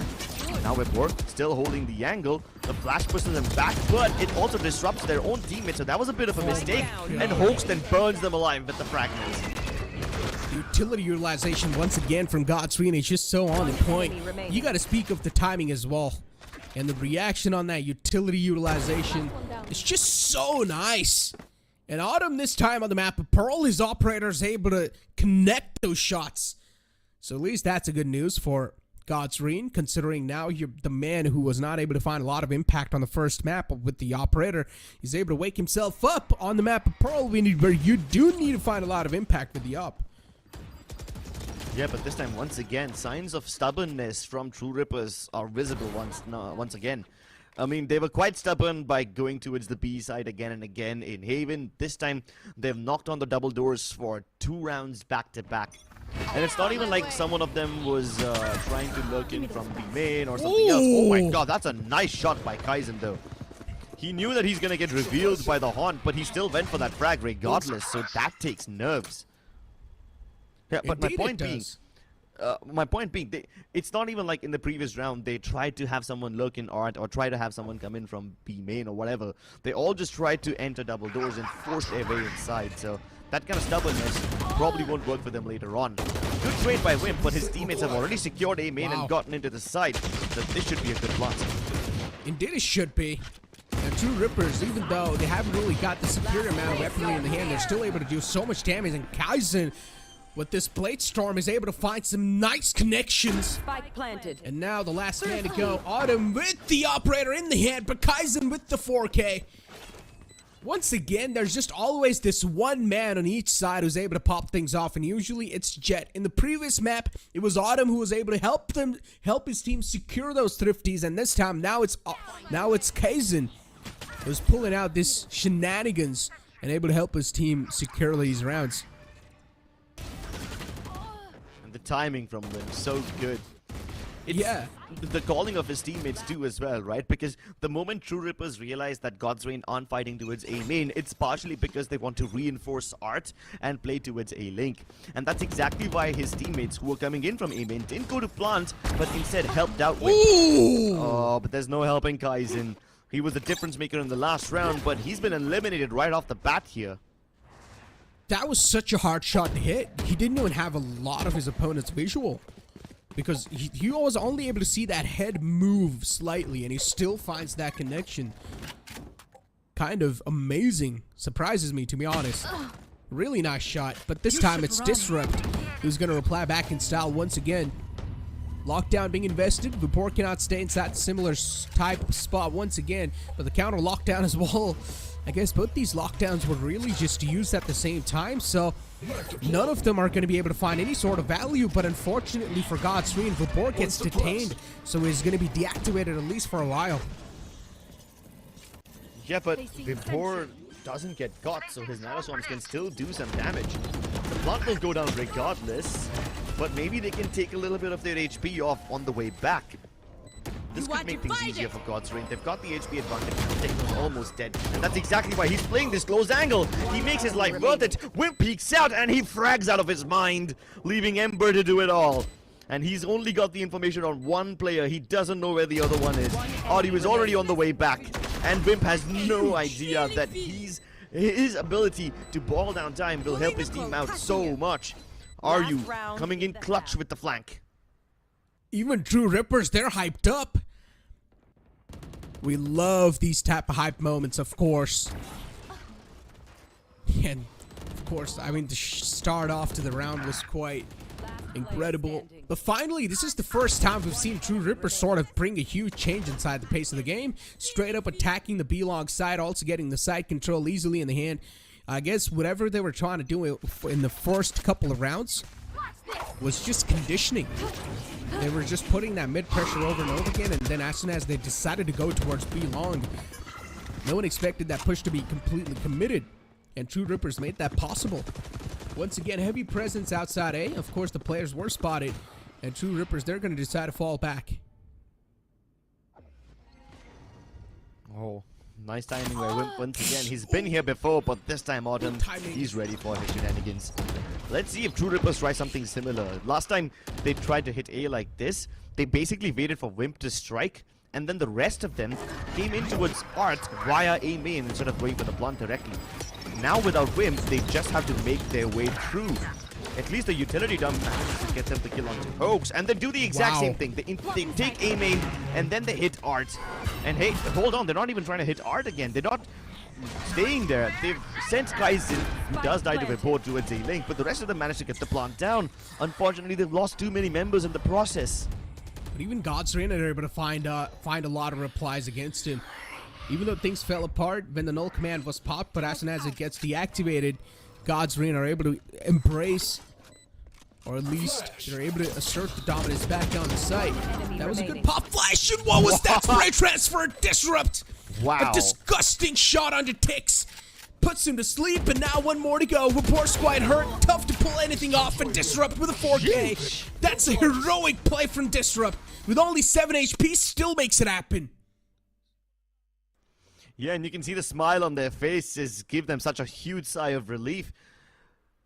There was way too much tension pent up in the True Rippers camp, and that quad kill is gonna change everything. That's just incredible. Considering that spray transfer just connected right to the dome, it's impressive. Disrupt.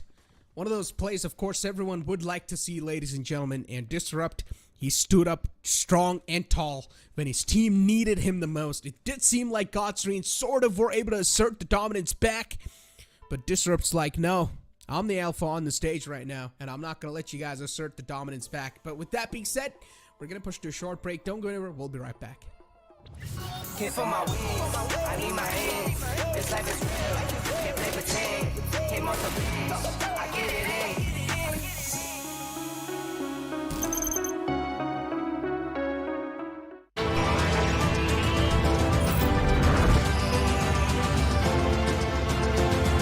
The all-new i20, born magnetic. Can't feel my wings, I need my hands. This life is real, can't play pretend. Came off the beach, I get it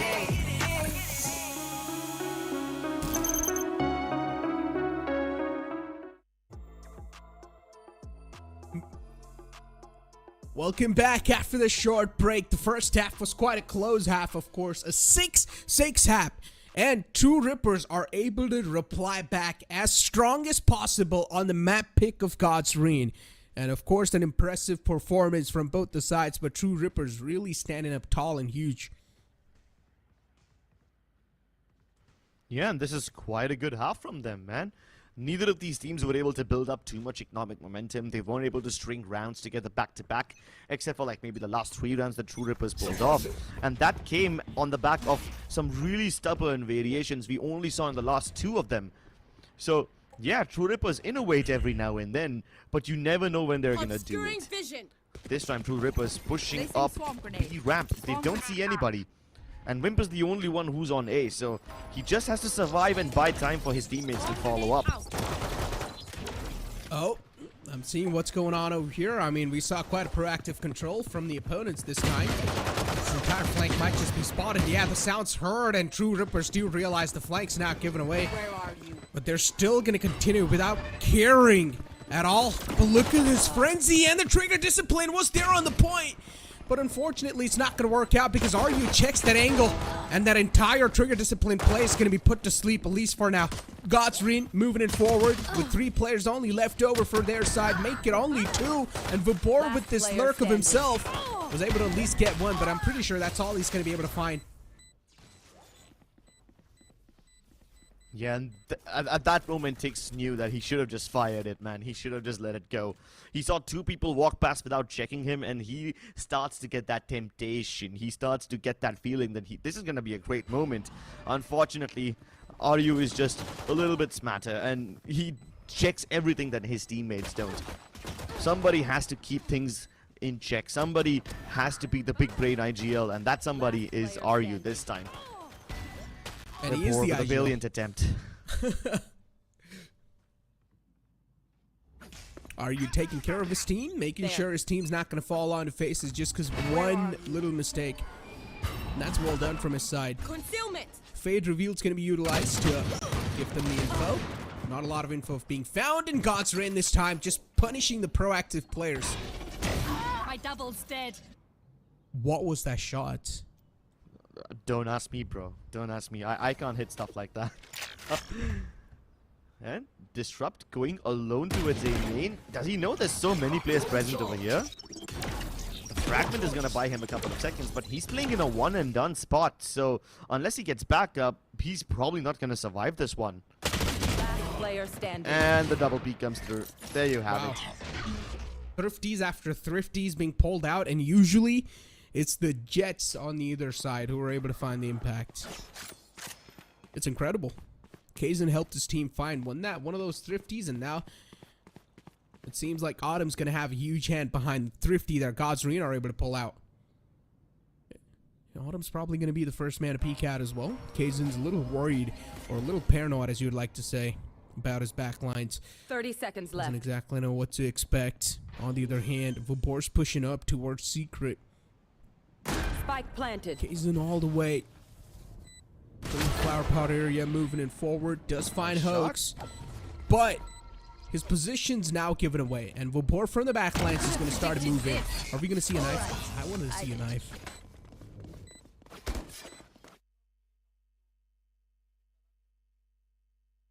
Well, there you have it. The pistol round momentum negated completely.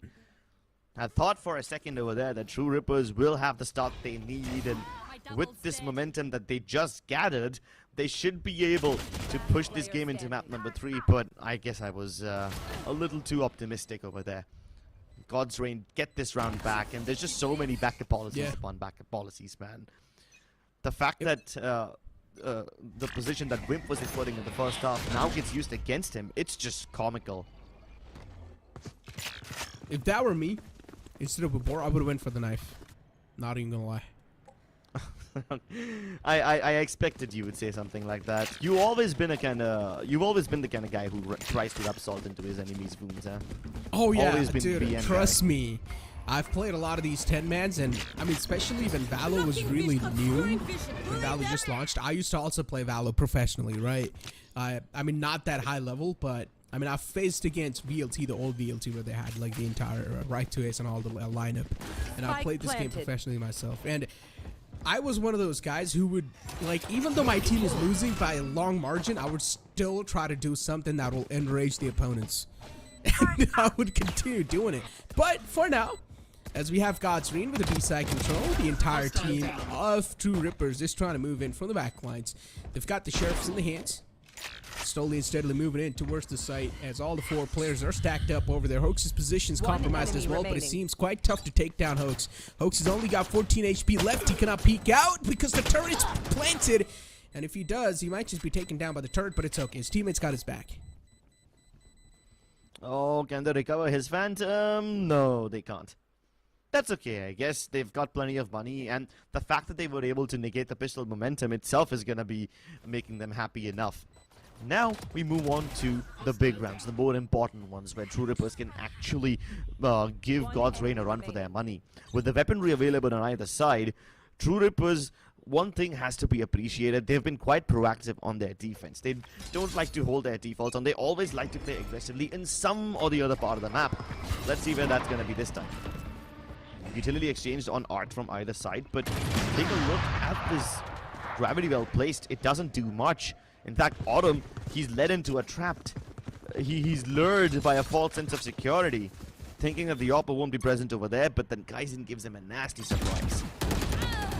Speaking about a nasty surprise, and that's a nasty spray being connected onto Vobor. Only 20 HP left over on that man. Definitely a sad moment, but it's completely fine. Once again, the similar pattern being repeated from the opponents. God's Reign, they're trying to go for the B-long control once again, but this time True Rippers, they seem well prepared. They've got the pop flash ready, and as soon as the pop flash will go out, I'm pretty sure the guy who's inside the elbow area will try to play off the contact, but Disrupt is a man who's been feeling himself. He takes down 2 before he goes down himself, and RU plays off of the contact pretty well. Vobor on the flank was a man on the mission, but he doesn't have a lot of HP to support him. Thank goodness, this crossfire between True Rippers, it seemed sketchy at first, but then it became clear as day as to how impactful it can be. One playing on swing, the other one playing on contact.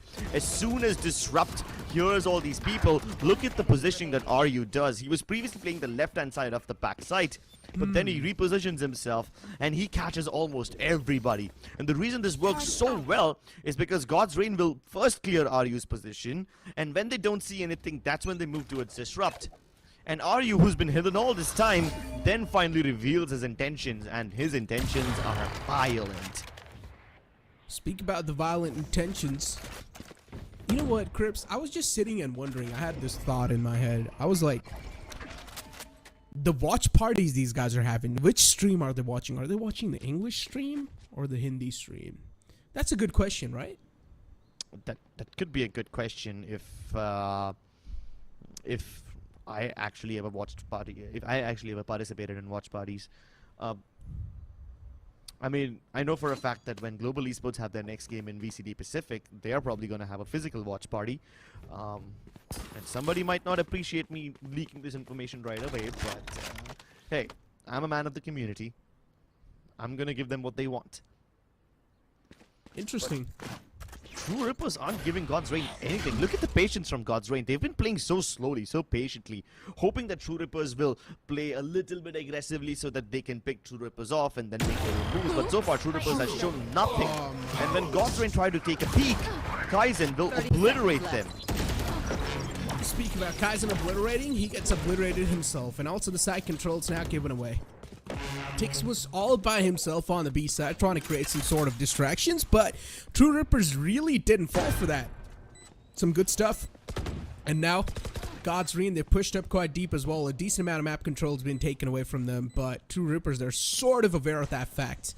And that's why RU as well isn't just straight up peeking out. Nice shot from RU to shut down the man who's overextending and also trying to extend for a little bit of more map control. Hoax got way too close for comfort to getting both of those kills. But in the end, Hoax wasn't able to do so successfully. But once again, I mean, you know what, guys? The people are watch partying from True Rippers or from even the opposing side, which are God's Reign. Let us know which stream you guys are watching. Are you guys watching the English stream or are you guys watching the other stream, which is the Hindi? I mean, you guys can tag us on our socials, right? You guys can let us know. Go ahead and do that. That will be great. True Rippers, on the other hand, I like how they're adjusting now. They just simply don't play aggressively at all, which is kind of surprising because in the first 2 rounds, all they did was push out. So this kind of throws God's Reign off guard. I mean, in this entire round, they wasted some good 50-something seconds hoping that True Rippers would play aggressively, but they found nothing. Good attempt by Autumn too. He tried to get that frag with the updraft right away, but now he's down to just 1 blade. Concealment. And no, God's Reign being forced on an eco. Of course, a huge advantage once again for True Rippers to try and convert or pull something off here. Wabor almost taking down his opponent, Vim there. And Vim's being softened up by quite a lot. Concealment. He's low. Cannot afford to go for that extra risk. Autumn with the shorty in the hand, looking to burst out with his teammate soon enough. Hoax has got the flash prepared. The flash will be utilized. Blinding Argu at least for a while, and he will be deactivated, but the shot from Argu is right on the skull of Autumn. So no value being found just yet for the shorty. Hoax all by himself, and he's going to get mopped up as well.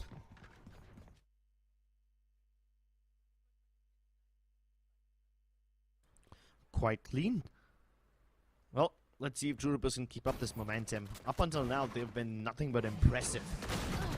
God's Reign, who started off this game with quite a lot of tenacity, are now starting to show cracks. Yeah. And I'm pretty sure in the interview, too, they're going to have a lot of things to say. Considering God's Reign is one of those teams that considers themselves, and even they have showcased as well, they have proven to be the top team, or at least one of those top tier teams in South Asia. And then they're going against a team like True Rippers, which are underdogs. And as I said, they have the potential to be one of those top tier teams as well. And they're struggling quite a bit. And Kaizen, with these sort of openings, is really just giving a huge advantage to the entire roster. Yeah, this man's been on fire, man. The fragging power on Kaizen is incredible. I'm surprised that he was playing Initiative for so long when you can unleash this beast in the duelist role and let him just run free, let him run rampant. And this exactly is why God's Reign are so scared to approach him now. They can't even use Tix's utility to figure out exactly where he is. So you know what? They would much rather just use the entire Cosmic Divide. This doesn't just block out Kaizen, it blocks out everybody from True Rippers. So it lets them plant at the very least. But still, True Rippers have the lockdown. Another counter lockdown will be placed. It doesn't matter. It's gonna just turn this entire round into a stalemate.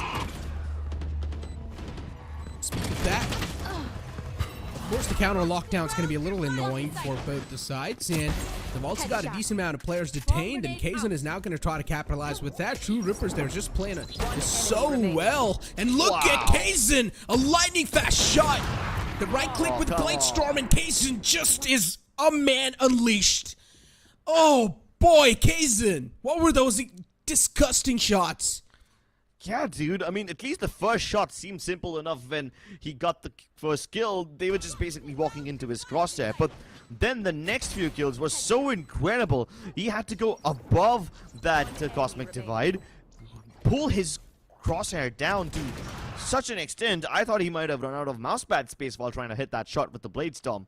And then it re-peaks the same angle from top, this time with an AWP. Who on earth is mad enough to do that? Who on earth is mad enough to re-peak the same angle? Oh, it's just superb to see this boy frag out. Telling you, man, true rippers. They had a lot of things cooking up in the back. They were just not revealing it so far. Especially Kazan on this duelist role, he's having way too much off an impact. And once again, I mean, God's Reign, they do get the side control in hand. The rest of the players are still in the back lines of true rippers, and they're respecting the amount of space God's Reign have gathered. But how are they going to make this come back? Bring them That's down. one of the questions that I'm definitely wondering. Still a little paranoid about the back lines. I don't exactly know if there's someone in the back lines or not. But True Rippers, once again, they make this comeback happen. They make this entire retake possible. Nanos wants to destroy it, so now God's Reign have no choice but to continue spamming the spike. But instead of trying to go for the tap, Disrupt is moving ahead towards Pillar while Arius takes the defuse. Disrupt needs to blow their heads off while these guys are busy trying to kill Aryu. Oh and my he's God, safe what? inside his smoke. He actually pulls this off. Match point. What? True Rippers. Oh, now they're starting to get in nerves of God's Reign, I'm pretty sure. They're now going to start to get in the nerves of God's Reign. Because God's Reign, this is a competition they haven't faced in a long time.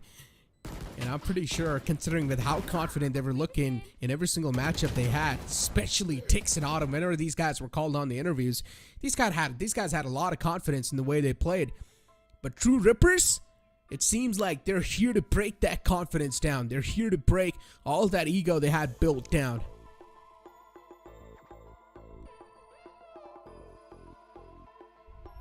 Get God's Reign make this comeback though.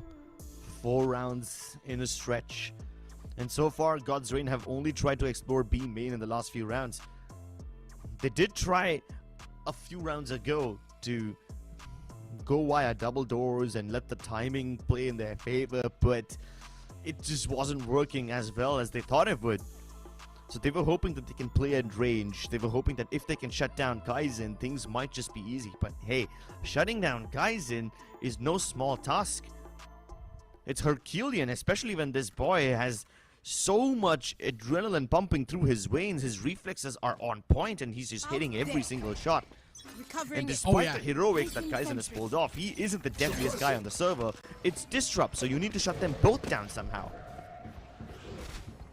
Disrupt and Kaizen, they're having the day of their lives. They're feeling it today.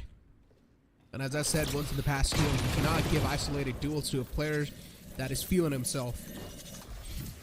It's going to be tough to come out on top in those duels.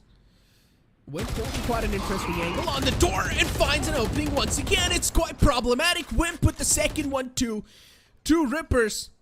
With the sort of a team play these guys are showing, it's just incredible. And now just 3 more players to go, in which Hoax is quite damaged. Oh, this is not looking good for God's Reign. Someone needs to go heroic. Someone needs to go nuclear inside this round if they do want to secure it in their hands. No command being popped. The entire A side should be easily back in their hands. Wilpor is still up and alive towards the arts area, and now they're also able to isolate these duels. Well played from God's Reign. With the sort of mind games they're able to play and able to pull off, things are looking quite incredible. But now it's all down to Hoax, the last man left alive. And it's going to be next to impossible to claim the round because Hoax is way too low. But True Rippers, they suppress or they shut down the entire enemy team of God's Reign on their own map pick. And we're going to be moving it forward towards the decider. Grips, I'm pretty sure you're quite astonished. I'm not astonished, but I am ecstatic, dude. Oh my god.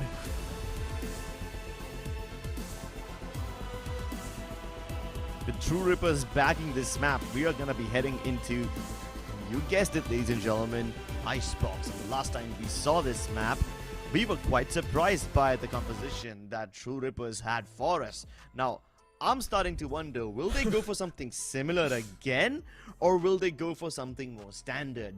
This is the biggest mystery, and quite frankly, I can't wait for the answer. I highly doubt they're gonna try to pull the similar composition off, right? No way they try to pull the similar composition off. No way, because once it failed quite miserably, and I'm pretty sure they do not want to take the odds on the second time as well. But again, ladies and gentlemen, as we have moved on forward towards the decider, this series is getting way too entertaining, and we're gonna push to a short break. Don't go anywhere. We'll be right back. Came for my wins, I need my hands. This life is real, can't play pretend. Came off the bench, I get it in.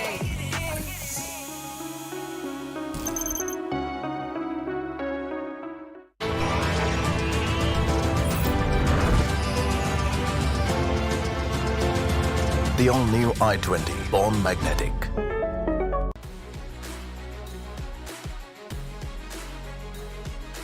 Making dreams come true and memories happier.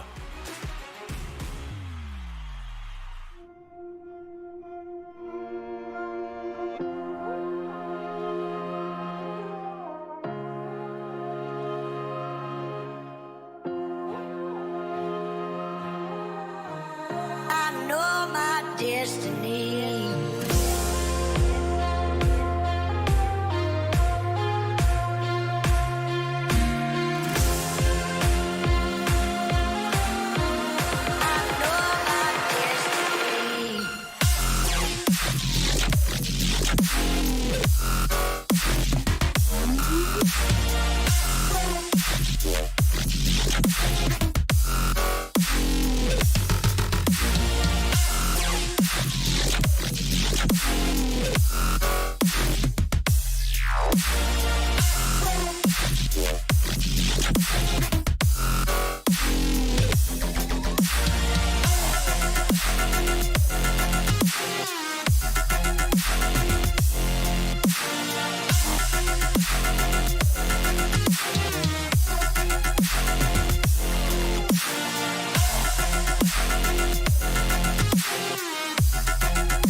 forward in the Agent Select. But before, you know what? We need to welcome our homies too from YouTube.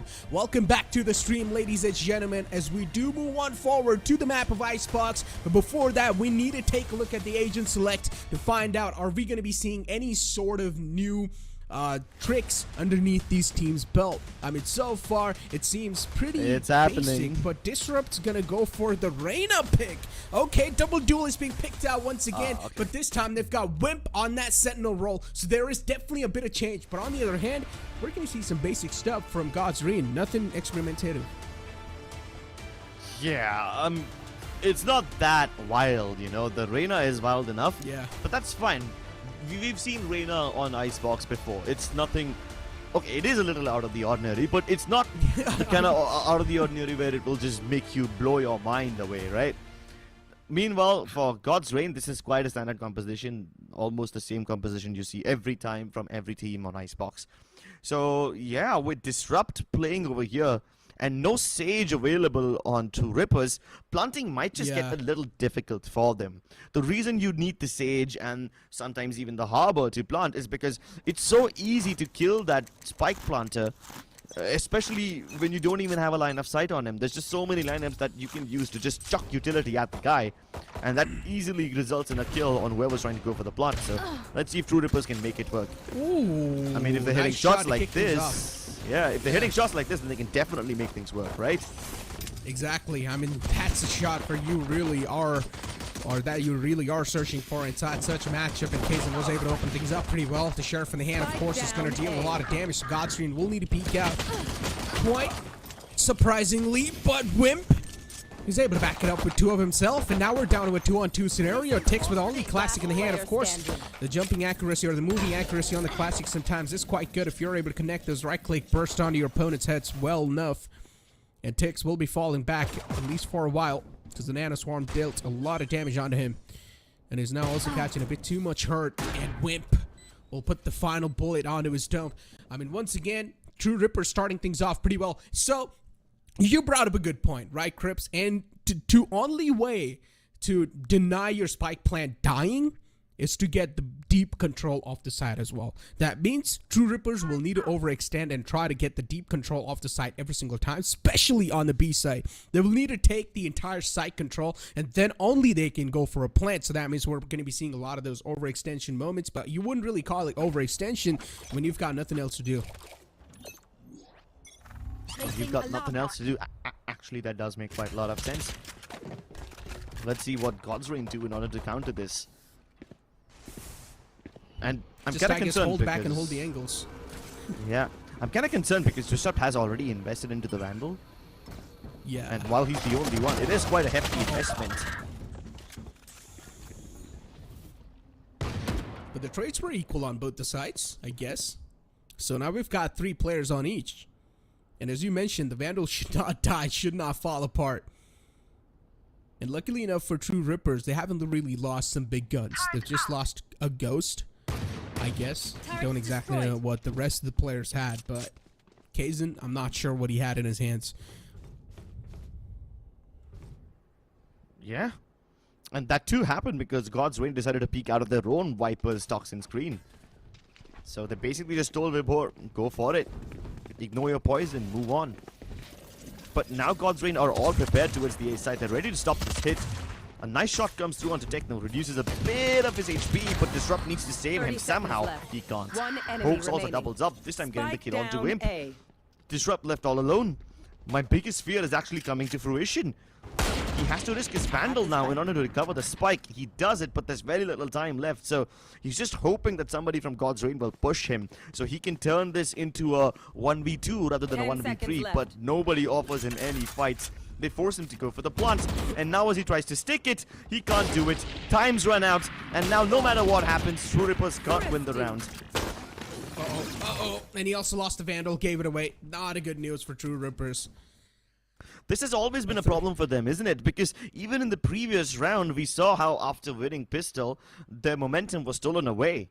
They lost the second round. Yeah. Usually happens. Yeah, you're right. They're losing out on these thrifty rounds. usually. And it happens the same way to the opponents as well. Even they themselves are losing out on the thrifty rounds sometimes. But now, as True Rippers are being forced on an eco, they've managed to force out a Vandal in the hands of Wimp. Interesting decision. I really want to see how this hero Vandal play is going to work out. I guess the plan here would be to send all of the players inside, have them plant the spike, and then Wimp stays on belt, chucks his nano swarms. Wait, he doesn't have any nano swarms this time, so he's just gonna hope that the Vandal that he has should be enough to kill anyone who's going for the defuse. The utility utilization is really good from both the sides. It's sort of back and forth. Exchanging utilities, trading those utilities, but now Godsreen are going to start to get their hands on the kills as well. Considering True Rippers, they don't really have the guns advantage. Of course, the bodies will start to drop. They'll start to hit the floor soon enough. Techno with the Vandal in the hand doesn't really have a lot to back them up. Also, the scan will go off from the recon dart and a flawless round from Godsreen. A round they really needed in their hands to keep the momentum alive on the map of Icebox. I mean, so far, the Reyna hasn't really been the difference maker in the first couple of rounds, but again, it's quite early to say anything. Yeah, I guess that Reyna will really start to pop off when Disrupt tries to go for those mid-aggression plays.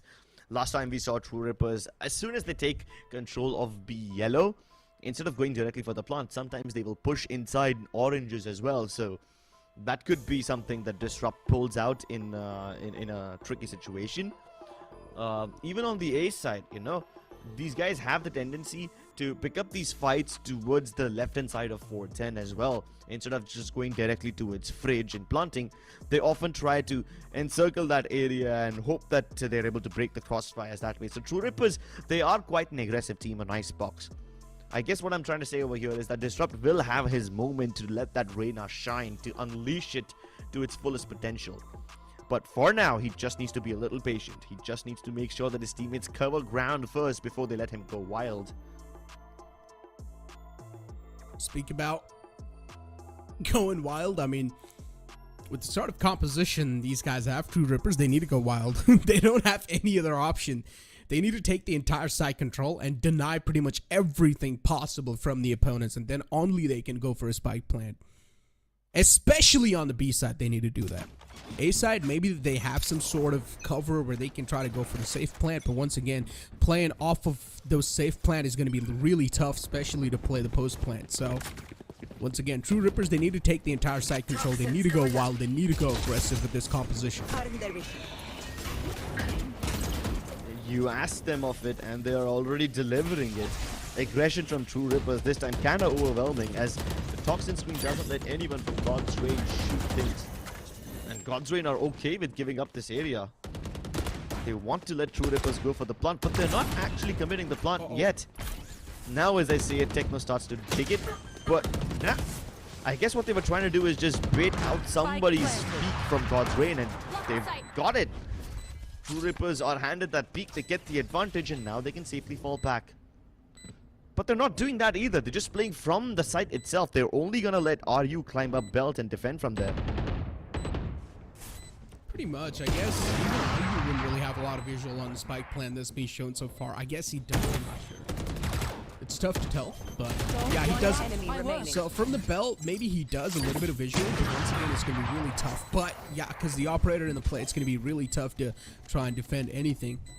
So that's a huge problem with this composition in general, right? So you need to go for the side control. You need to play aggressive. Yeah, you could have tried to fall back and try to play for the post plant, but once again, you've got the duelists. And the duelists are always going to be hot-blooded, which will try to take the duels against you to your faces. And so they were just staying on the site while there was a man in the back. But once again, he was not able to provide the cover fire, given the plant was not exactly on the side where he could give a lot of cover fire to his teammates. Yeah, but also the decision for True Rippers to continue staying on site and fighting over there rather than falling back to its belt.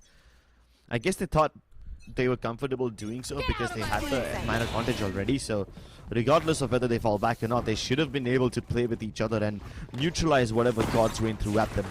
But now they are relegated down to their eco weapons, a bunch of sheriffs and blades. That's all that they can afford, but Kaizen will deliver regardless of the weaponry he has.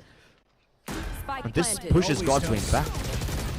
Yeah, he always delivers with the Blade Storm all the time inside those eco rounds. But unfortunately, Kaizen this time is taken down way too low. The lockdown will be invested as well, considering the opponents are just on an eco. Still, they're able to force out a lockdown. This is a huge dub in the books of True Rippers. Especially in the buy rounds, they won't have to worry about any sort of lockdowns anymore. And the shock dart breaks the nanoswarms, which means Wimp can't activate them if he has any. The snakebite lineups will still be working though. But God's Reign aren't even able to half it. They have to go for these fights. And yeah, there you have it.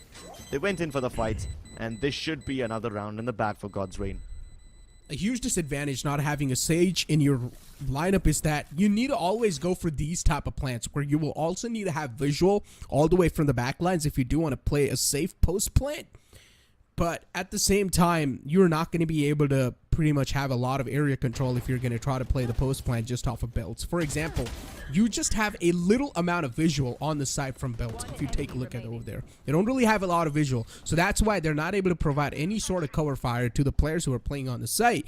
And this is a huge problem. If you do want to go for a complete exposed plant, once again, you're exposing yourself to a lot of danger in general. So if True Rippers do want to keep on executing the A side, they will have to go for that plant. And once again, Autumn's operator is going to be a huge threat. It always is a threat. The only person who could have probably dealt with it is Kaizen. This time, True Rippers hitting the B side. I guess for the first time in this game so far. I haven't seen them do this before. Careful. Let's see how God's Reign are equipped to deal with this. The rotations have already come through. God's Reign have left the A side completely, so now they're sure that this is indeed a full commitment from True Rippers, and unless they fall back, they won't change their opinion on it. Toxin Screen back down, so True Rippers are going to wait for it to recharge. They're going to wait for Ryu's poison to come back, and once he has enough, they're going to try to go in for that plant.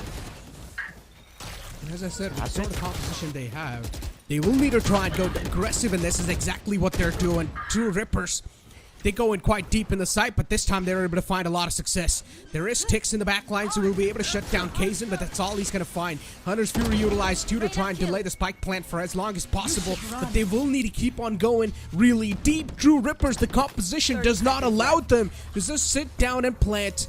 They will need to get rid of the entire control, at least so far, the enemies are having. God's Reign, you can see there is still the Kojo available towards the mids area, which will be cleared out now. And now finally True Rippers can go for the plant because they know the entire area is cleared out. Oh, but it comes at such a risky cost. Wimp tries to deploy his nanoswarms, but gets sniped off in the process. Ryu's flank works wonders, and now it's all up to Techno. But Sai denies them all hope. And they did so much to counter Sai specifically in this round. The moment he used this Hunter's Fury, that was clear indication. As soon as that Hunter's Fury was utilized, Wimp used the lockdown, and he was hoping that it would buy some space for his team because, like you mentioned, there's nothing to help True Rippers plant that spike outright. They need something to help them gather space, which is exactly why they dived in beyond that toxin screen, which is why they dived in deeper towards B. And sure, they were hoping to get a couple of kills on the back of it, but when that did not work, the lockdown was just a desperation play. Pretty much. And this is a huge problem. For so far, it's looking like a comp diff. Like, I'm straight up gonna say it. Sage is just so useful on this map. It allows you to plant in the ways where you can just completely abuse those plants and play off of the post plant so well. So Sage is sort of important on the attacking side. You really do need that Sage in your hands. On the defensive half, though, you can definitely play off of this comp pretty well. But on attack, you will need to take that extra risk, and that's what the players of True Rippers are trying to do so far. And in the process, they lose out on the controller. But Kaizen himself is able to find 2 big kills. Autumn is only taken down to 66 HP. Of course, soften up a little bit too much, but Disrupt's being shut down. And now, it's all down to Techno and Wimp, an Initiator and a Sentinel with a huge scream to clutch out the entire round. Seems next to impossible, and Side Dreams makes it look way too easy. There's 2 players who aren't really having the best game. Vibhor so far doesn't have any frags, and Disrupt only has 1. Now, the problem over here is Vibhor doesn't have any obligation to clear out space for his team. He just needs to delay the TRS attack as a Viper. He will just probably use his Viper screen as soon as it's activated, and this will make True Rippers hesitate a little. He will probably even use the snake bites to keep them away. So Vibor, despite not having enough kills, is still doing his job. But Disrupt, on the other hand, he's supposed to move inside quite deep and protect the planter. And because Disrupt's not able to get a lot of kills, this Reyna isn't really getting much done. It's just like a straight up comp diff. Even the plants they're getting, I literally mentioned every single way why this plant they're getting, they're not able to successfully execute the post plant or play that well on the post plant. They either need a Harper or a Sage in the roster to get those plants down well enough on the spots where they can easily defend it in the back lines before now. Quite a scrappy start to this round, and we're down to a 3-on-3. Of course, trades did happen back and forth, and now Side Dreams as well is able to find some information with their drone. Techno will go for quite a safe plant. That means it cannot be played off a post plant. They will need to play it off a site. Once again, Techno utilizing as much of his kit possible. The Operator's, of course, going to be a huge threat in their hearts. But they're trying their best to try and make something happen out of nothing.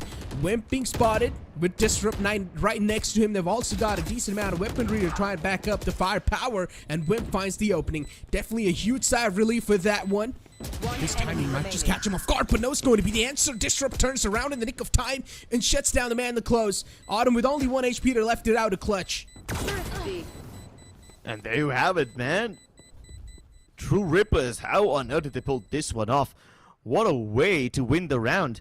And they keep it clean, they keep it simple. The A-side assault, they do it in parts. They start approaching the site, and then they take a pause. They wait for this toxin screen to get down. As soon as the first person dives inside, everybody else moves too. They get the plant quickly enough before Godswing can move inside, and then they all just decide to play near 410 for the post plant instead of going all the way back to its belt. True Rippers, they take things slowly and methodically. They break down the site into multiple parts and then take them one by one. Autumn's Operator not able to find those connections. I mean, those are quite tough shot to hit, but still, I mean, you need to find some sort of success. If you're not able to get the early man advantage to your team with the Operator, then it's definitely going to be quite tough to make use of it in the later rounds. Tix is able to find one. The Operator once again not able to find any sort of valuable openings. And now True Rippers, they're just able to flow in the site quite easily. The resistance was there from the opponents, but this time the resistance just being countered by pure firepower. And sometimes all that's all that True Rippers have. Their raw firepower helps them get these rounds in the most dire circumstances. I mean, take a look at their strat. It wasn't anything to write home about, right? True Rippers going for a simple A hit. It's not like it's a big brain flank move or it's like a 200 IQ strat they use. No, nothing of that sort.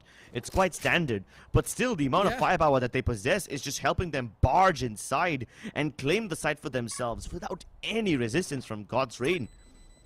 In fact, one might even say that God's Reign crossfires towards the A side are kind of falling short of the mark. Which is exactly why True Rippers have found so much success over here trying to hit the site again and again. And you already know True Rippers are stubborn. If they get a couple of rounds like this, they will continue hitting the A site again and again and again until it doesn't work.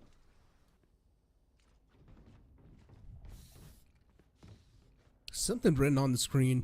Kaizen, sheesh. Okay. Makes sense. Kaizen's having the game of his life, or the series of his life, if you'd like to call it. Once again, because of Kaizen's heroic play, they were able to secure this round in the hand. Kaizen was able to find 3, and then Disrupt all by himself was able to find that 1 kill. So 4 kills were initially just found by the duelists, and that's why God's Reign pretty much just got deactivated right then and there. As I said, pure firepower working out this time in the favor of True Rippers, and they're also able to spot out the Viper. So that's quite huge. They're just going to straight up push to its face. That was a huge attack with the recon dart, or with the recon drone. And now God's Reign, they're going to respect this privacy that True Rippers have built so far on the site, and they're going to start to fall back.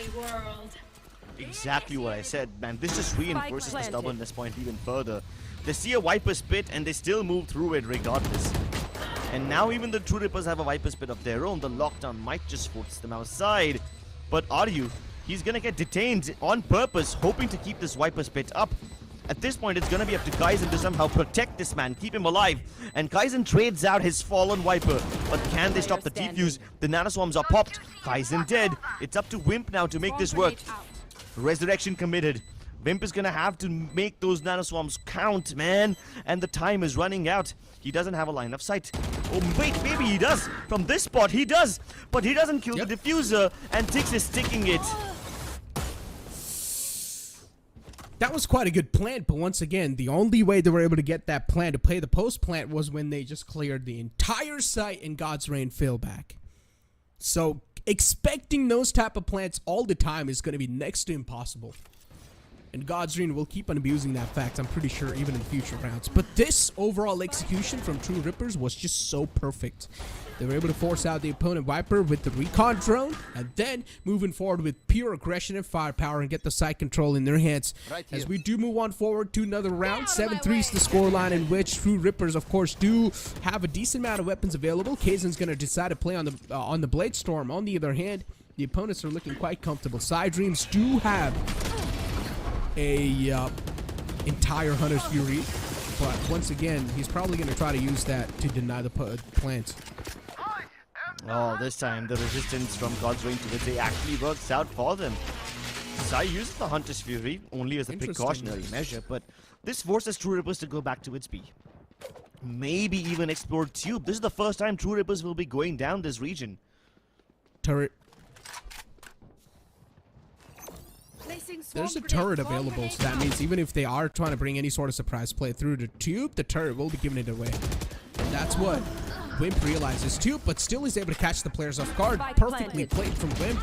Patience game working out in their favor, and now True Rippers having the entire side control as well in their hands. They need to play aggressive, and that's what they're exactly doing. 2v3. Time's ticking. Last player standing. Smell the hay around their hips. He knows what the play is. Also knows exactly where Techno is, so that's why he's trying to pre-fire around every corner, and he succeeds. Wimp versus Sai. These two players have been friends for a long time, but now against each other, the tension is nigh undeniable. Nanoswarm activated, pushing Sai towards yellow instead, but that's not where Wimp resides. Wimp is playing this really well, and Sai is running out of time. He has to give up on this. Wimp clutches it out for his team, perfectly done, but Sai too, you gotta give it to him. It was 1-on-3 scenario. He was able to kill two players all by himself, and then in the end almost make it way too close for comfort. But True Rippers, they're barely able to squeeze in these type of rounds, which God's Rain cannot afford to keep on giving over and over again. Yeah, God's Rain. They did a decent job of pushing True Rippers away from the A side, and I felt like that's such a good thing, right? Because up until now, whenever True Rippers hit the A side, it seemed like they were just overwhelming them with firepower. And finally, God's Rain made that defense work, but only to falter on B, which was supposed to be their stronger side. Ooh, what?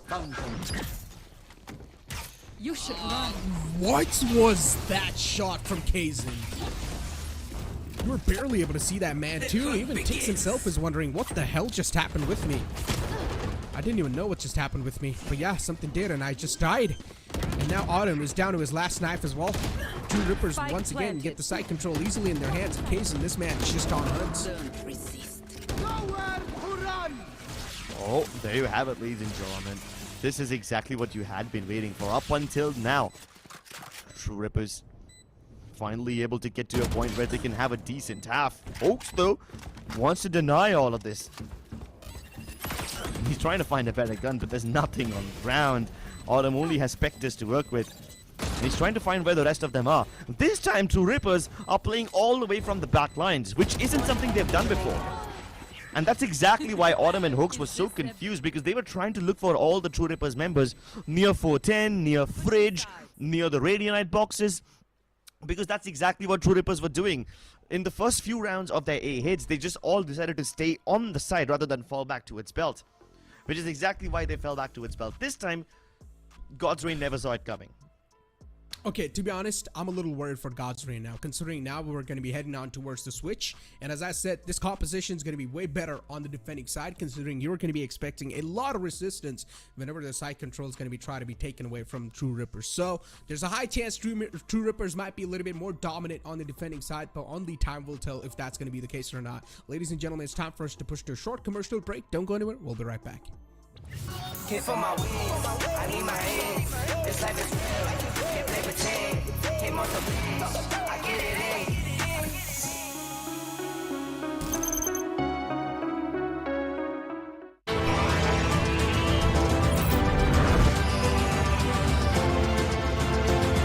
The all-new i20, born magnetic. Hit for my wins, I need my hands. This life is real, can't play pretend. Came off the wins, I get it in.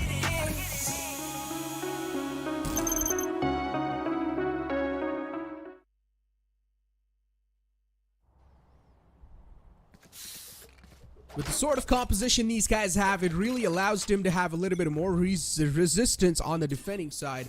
And considering attacking side was, of course, a little tougher because they didn't have the save. So one thing is for sure, that on the defending side, True Rippers will try to play a little aggressive with this composition, and exactly what we're seeing from the A side. They've already pushed up. Yeah, that isn't a little aggressive. That's really aggressive.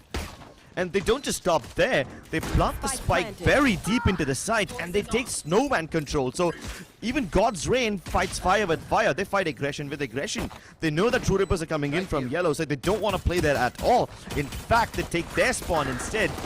The script has been changed, the tides have been turned, and Hoax is burning Techno alive. They're losing so much HP, it's just chipping away at them. And the Cloud Burst don't seem to help Kaizen at all. Wimp with 1 HP and a dream will live in a world of nightmares as God's Reign take round 1. Oh boy, that's a good reply from God's Reign, to be honest. Just pushing it forward, pushing a little bit too much, going all the way towards Snowman, taking the entire control of the entire left side of the map. So they pretty much had visual over half of the map. And they were able to just shut down the entire True Rippers side. So with this composition True Rippers have, I think so Disrupt and Kaizen will try to play with each other for a really long time, especially inside retakes. These guys will try to play off of each other 100%. One down. Oh my god. Dude, get out of here. What on earth is that? Crosshair placement, baby. I was almost expecting another one. And he's still so keen on fighting, you know. Spike planted. Indeed is. The spike goes down too. And Kaizen, with his teammates, is going to start to move in. With the Sheriff in the hand, of course. They do have the guns disadvantage, so it's going to be a little tough to convert this round in their hands, especially Rapport with this sort of a Spectre spray is just going to try to kill everyone possible. And Tix with a pop-in swing. Spectacular Spectre sprays. Try saying that fast 3 times. It's almost like a tongue twister. Spectacular Spectre plays, spectacular Spectre plays, spectacular Spectre plays. I said it. Sprays, not plays. Oh. Spectacular Spectre him. sprays, spectacular Spectre sprays, spectacular Spectre sprays. Okay, cool. Cool. Let's not do that again. I said it as a fun challenge. I didn't know you would actually take me up on it. Well, that was still quite impressive. Revealing area. Okay, this time though, quite a lot of aggression from Autumn, but he's being pinched from both Boiler as well as Kitchen. Yeah, that would have been the smarter choice to fall back. He's shown his presence, and now that's going to force 2 of the TRS members to stay towards mid at all times. And in order to reinforce mid, they've given up on the A side completely. They're only having RU play over there, and he's just watching the crossing from 410. They almost called Disrupt to assist on mid, but yeah, now they realize that God's Reign are going to fall back and take their sweet time.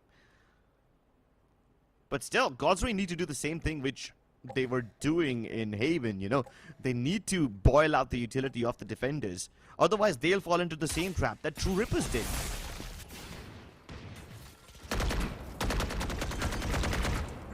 Speak of that, and Spike planted. True Rippers, they've gotten rid of the wall.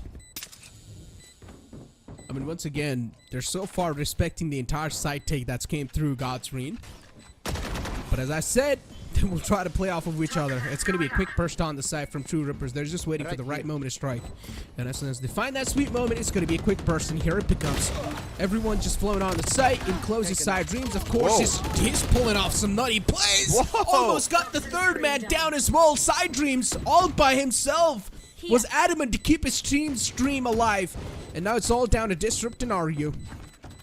They don't have enough time. Disrupt doesn't even get to get out alive with his gun in his hand. So True Rippers are gonna face a massive economic setback. God's Reign pull off a near thrifty, and they don't even get too much loss from it. I mean, yeah, they don't get to recover the weapons that they, made their opponents drop on the ground, but this is still pretty impressive. With just some sheriffs and inspectors, they beat down phantoms and vandals, and this is the one opportunity they had. This is the one opportunity that True Rippers had in order to start making their way into this half, but Sai playing that one and done position. It's called one and done for a reason. You're not supposed to get more than one frag in that position, but he got 2. Yeah, man, all props to Sai to pulling off that round, honestly. Those 2 kills were incredible. Shutting off those 2 of the most deadly players on the site.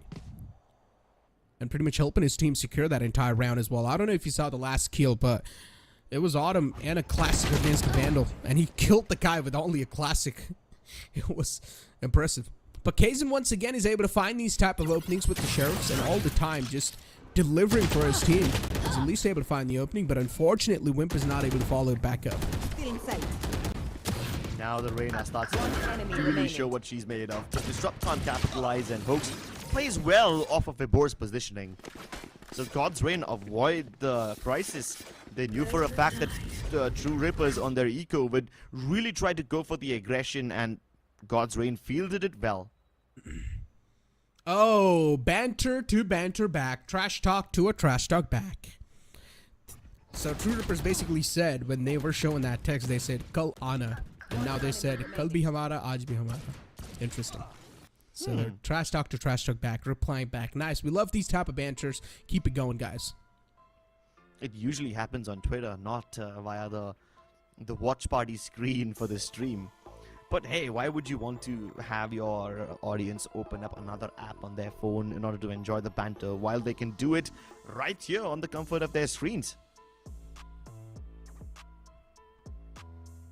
A tactical timeout from True Rippers because they realize the opponents are now starting to run away with a lead. And as expected, True Rippers are of course playing with heat amped up. They're playing with aggression amped up. And this is what God's Reign are realizing. And they're really letting True Rippers have that space, but then later on, they're just deleting them out the game.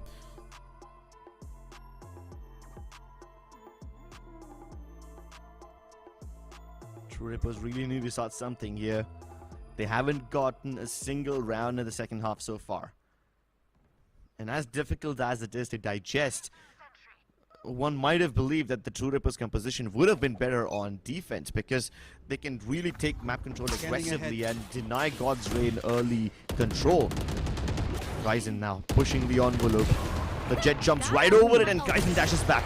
He goes for the repeat. The cojones on this man to pull off moves like this, and in case Kaizen dies, the Reyna is also available over there. So True Rippers really taking matters into their own hands now. They don't want to let God's Reign rest for even a moment. Goes for the repeat with that. That's where I am even more surprised. The balls of steel on this man, and then Disrupt does the similar thing once again, disrespecting the entire God's Reign team. They realize that God's Reign are usually just waiting for this aggression. So this time, they reply back with aggression from but a different side. They push in through the mid. And as I said, Kazan and Disrupt will try to play off of each other, and that's what they exactly do. Bro, I'm reading these guys like a book. Well, I mean, it's kind of easy to do so when you've got access to the mini-map, right? Yeah, but I literally predicted that before the game even started. Or before the second half even started. Great. And I'm glad that you were able to do so, because now we can see how aggressively True Rippers are trying to make their moves and the adjustments too. In the first few rounds, they tried aggressing out of A main. This time, they all just punch out of mid and they deliver a knockout blow. Once again, system change for True Rippers. Aggression point this time has been a belt. Kaizen already climbing up there with his AWP, peering deep down into the attacking spawn, doesn't spot anybody. It's gonna be up to Disrupt to somehow get a kill, dismiss back to safety, and the distance is a little too much. Otherwise, if he can just dismiss back and join his teammate Wimp again, that would be perfect because Wimp can cover him. This toxic screen is also the kind of one where Wimp can easily peek out from his position. It covers the top, it doesn't cover Wimp's position, but Disrupt, he dies to Autumn. And Report gets the better of Wimp. This is incredible. Aryu tries to make a desperate move. He tries to kill the planter, but no luck. There was a little gap on the wall. If Aryu was able to abuse that in time, could have been, of course, better. But unfortunately, when he found out that there's a gap in the wall, time was already gone and Spike was already planted. So next to impossible to abuse that gap. Now Kaizen once again is trying to pull off some heroic plays, but unfortunately he's met with a lot of bullets and he will also die to his own teammate shock dart. Unfortunate stuff for True Rippers. Things not working out, and these type of moments are really just working against them. But oh, that got way too close for comfort. Techno redeems himself with that sort of a play. But in the end, they had a man lurking around. Yeah, Hoax came in from Orange's with insurance policy. But I can just imagine what would have happened if he wasn't there. Techno definitely made a little mistake by shock darting Kaizen. How did that even happen? I think he was just trying to launch it all the way back there behind yellow, but then he got peeked, so he kind of panicked, and maybe that's when he just forgot to charge it up all the way or something. I don't know. I can only speculate about what went wrong, but he definitely redeemed himself. Grounded. Oh my god. Look at Autumn, man. He's a cold-blooded murderer. Speaking about cold-blooded murderer. And we've already got these players posted up quite deep once again. True Rippers just taking the fire against them. Wimp and Disrupt playing off of each other. Kaizen and Aryu were lost, but it's completely fine as long as they're able to get the man number neutralized. That's all that's going to matter, and as I say that, that's what exactly is done. Hunter's Fury used to try and delay the post plant, or try and delay the plant for as long as possible. Tix will go for the res on the side dreams, and that's a huge res now. Side being given another lifeline. I'm pretty sure it's going to try to make it worth it, and the recon dart as well is going to give the positions away. I just hope the owl drone doesn't tag anybody, otherwise it's a confirmed death. Oh, it almost activated board. This could have been certain death, but the wall is standing in their way. Side Dreams protecting his teammates really well. Wimp and Techno have to find a way inside, but they can't trade each other out, and it's all down to Wimp. The weight of the world on his shoulders, and his breath is being choked away inside this pit. Finally put to his rest by Sai. Good reads and a huge comp diff. Honestly, that's a huge comp diff. But, I mean, once again, they try to make a lot of happen with that composition. It is definitely a comp that you can try to make work if, once again, if you're able to find value with those aggressive plays properly. But you also got to make sure that you're not giving away your own lives while you're trying to play those aggressive plays off. You need to make those duo pairs push together and also find those trade together as well. If you're losing out on your one player, you need to make sure that the opponent as well is losing out on that player. But once again, a great matchup, ladies and gentlemen. Both these teams gave it all they had, but in the end, Godsreen were the one who reigned through supreme on this entire best-of-3 series, but still a close series, whatever. Yeah, this was quite a close series, and I'm glad that even after True Ripper's loss on Icebox last time, they still had what it takes to make a bold pick of Reyna, make that risk. They took it.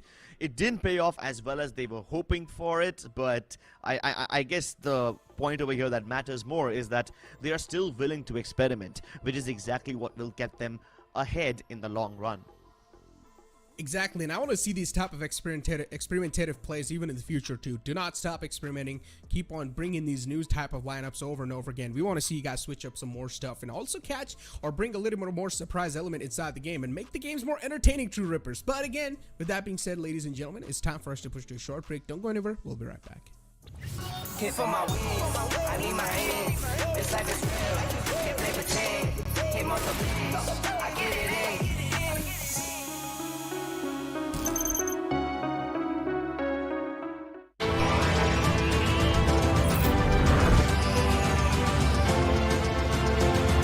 The all-new i20, born magnetic.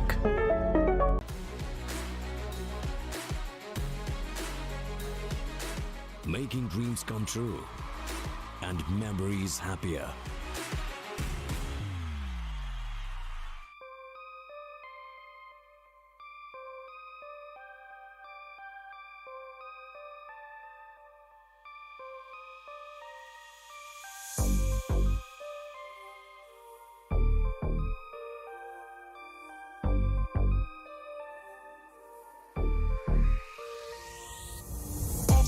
On track, now we gon' way up.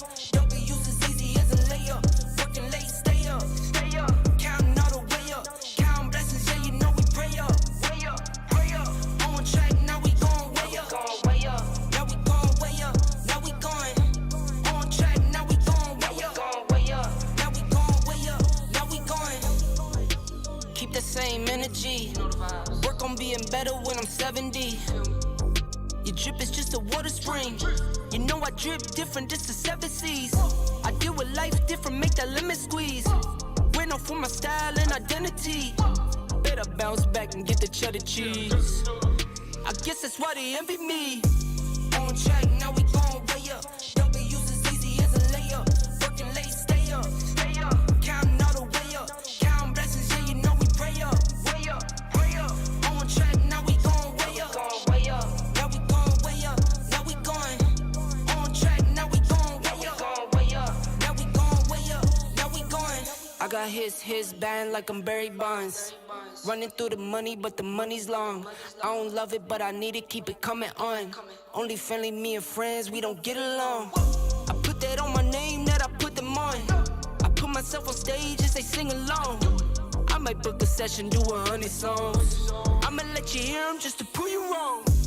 On track, now we gon' way up. W's as easy as a layup. Working late, stay up, stay up. Counting all the way up. Counting blessings, yeah, you know we pray up, way up, pray up. On track, now we gon' way up, way up. Now we gon' way up, now we going. On track, now we gon' way up, way up. Now we gon' way up, now we going.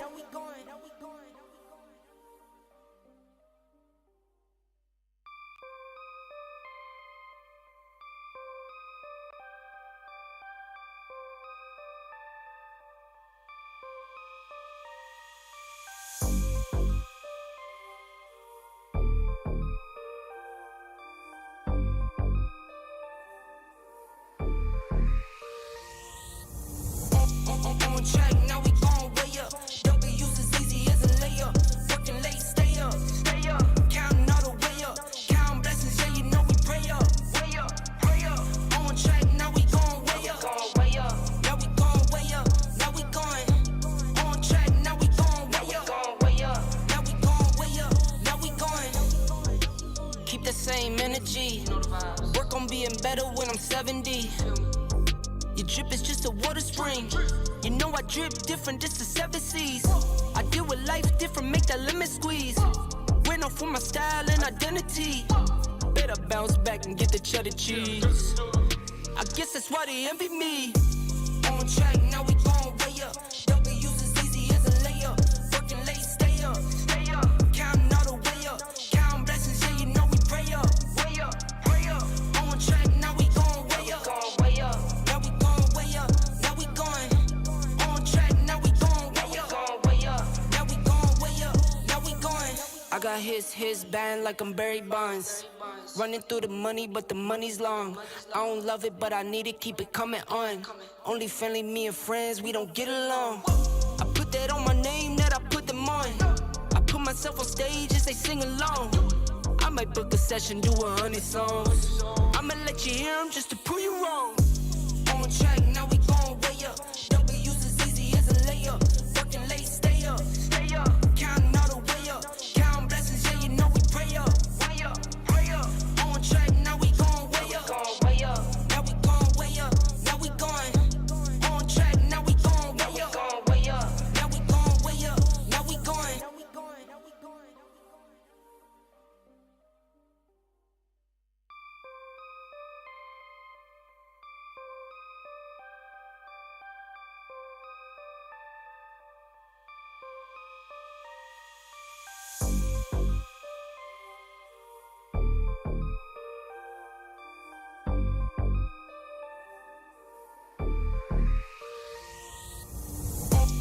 On track, now we going way up. W's as easy as a layup. Working late, stay up, stay up. Counting all the way up. Counting blessings, yeah, you know we pray up, way up, pray up. On track, now we going way up, way up. Now we going way up, now we going. On track, now we going way up, way up. Now we going way up, now we going. Keep the same energy. Work on being better when I'm 70. Your drip is just a water spring. You know I drip different, just the 7 C's. I deal with life different, make that limit squeeze. Went off for my style and identity. Better bounce back and get the cheddar cheese. I guess that's why they envy me. On track, now we going way up. W's as easy as a layup. Working late, stay up, stay up. Counting all the way up. Counting blessings, yeah, you know we pray up, way up, pray up. On track, now we going way up, way up. Now we going way up, now we going. On track, now we going way up, way up. Now we going way up, now we going. I got his band like I'm Barry Bonds. Running through the money, but the money's long. I don't love it, but I need it, keep it coming on. Only friendly, me and friends, we don't get along. I put that on my name, that I put them on. I put myself on stage as they sing along. I might book a session, do 100 songs. I'ma let you hear them just to prove you wrong. On track, now we going way up. W's as easy as a layup. Working late, stay up, stay up. Counting all the way up. Counting blessings, yeah, you know we pray up, way up, pray up. On track, now we going way up, way up. Now we going way up, now we going. On track, now we going way up, way up. Now we going way up, now we going.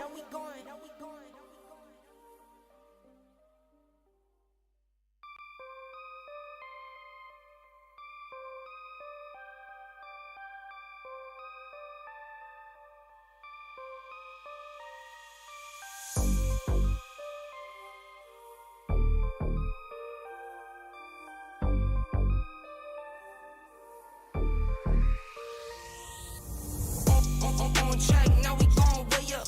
W's as easy as a layup. Working late, stay up, stay up. Counting all the way up. Counting blessings, yeah, you know we pray up, way up, pray up.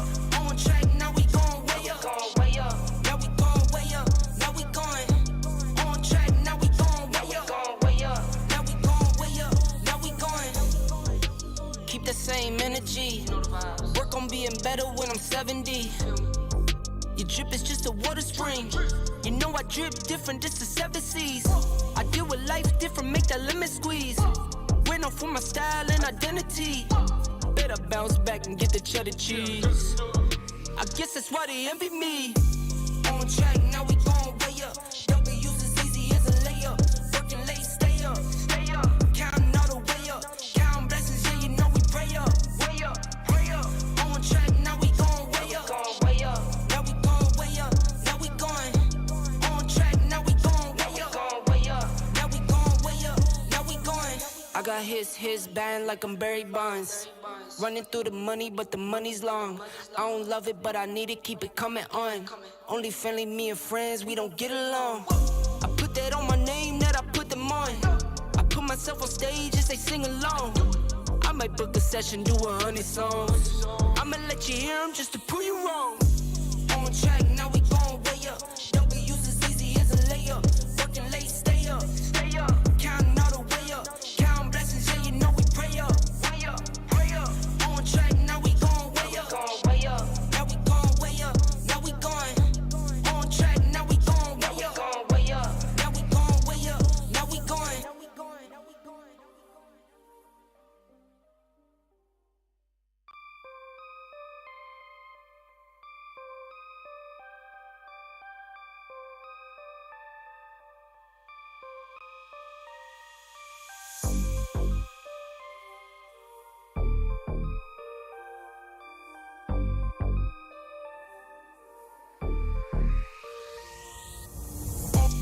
On track, now we going way up. W's as easy as a layup. Working late, stay up, stay up. Counting all the way up. Counting blessings, yeah, you know we pray up, way up, pray up. On track, now we going way up, way up. Now we going way up, now we going. On track, now we going way up, way up. Now we going way up, now we going. Keep the same energy. Work on being better when I'm 70. drip is just a water spring. You know I drip different, this the 7 C's. I deal with life different, make that lemon squeeze. Went off for my style and identity. Better bounce back and get the cheddar cheese. I guess that's why they envy me. On track, now we going way up. W's as easy as a layup. Working late, stay up. Counting all the way up. Counting blessings, yeah, you know we pray up. Way up, pray up. On track, now we going way up. Now we going way up. Now we going. On track, now we going way up. Now we going way up. Now we going. I got his band like I'm Barry Bonds. Running through the money, but the money's long. I don't love it, but I need it, keep it coming on. Only friendly, me and friends, we don't get along. I put that on my name, that I put them on. I put myself on stage and say sing along. I might book a session, do 100 songs.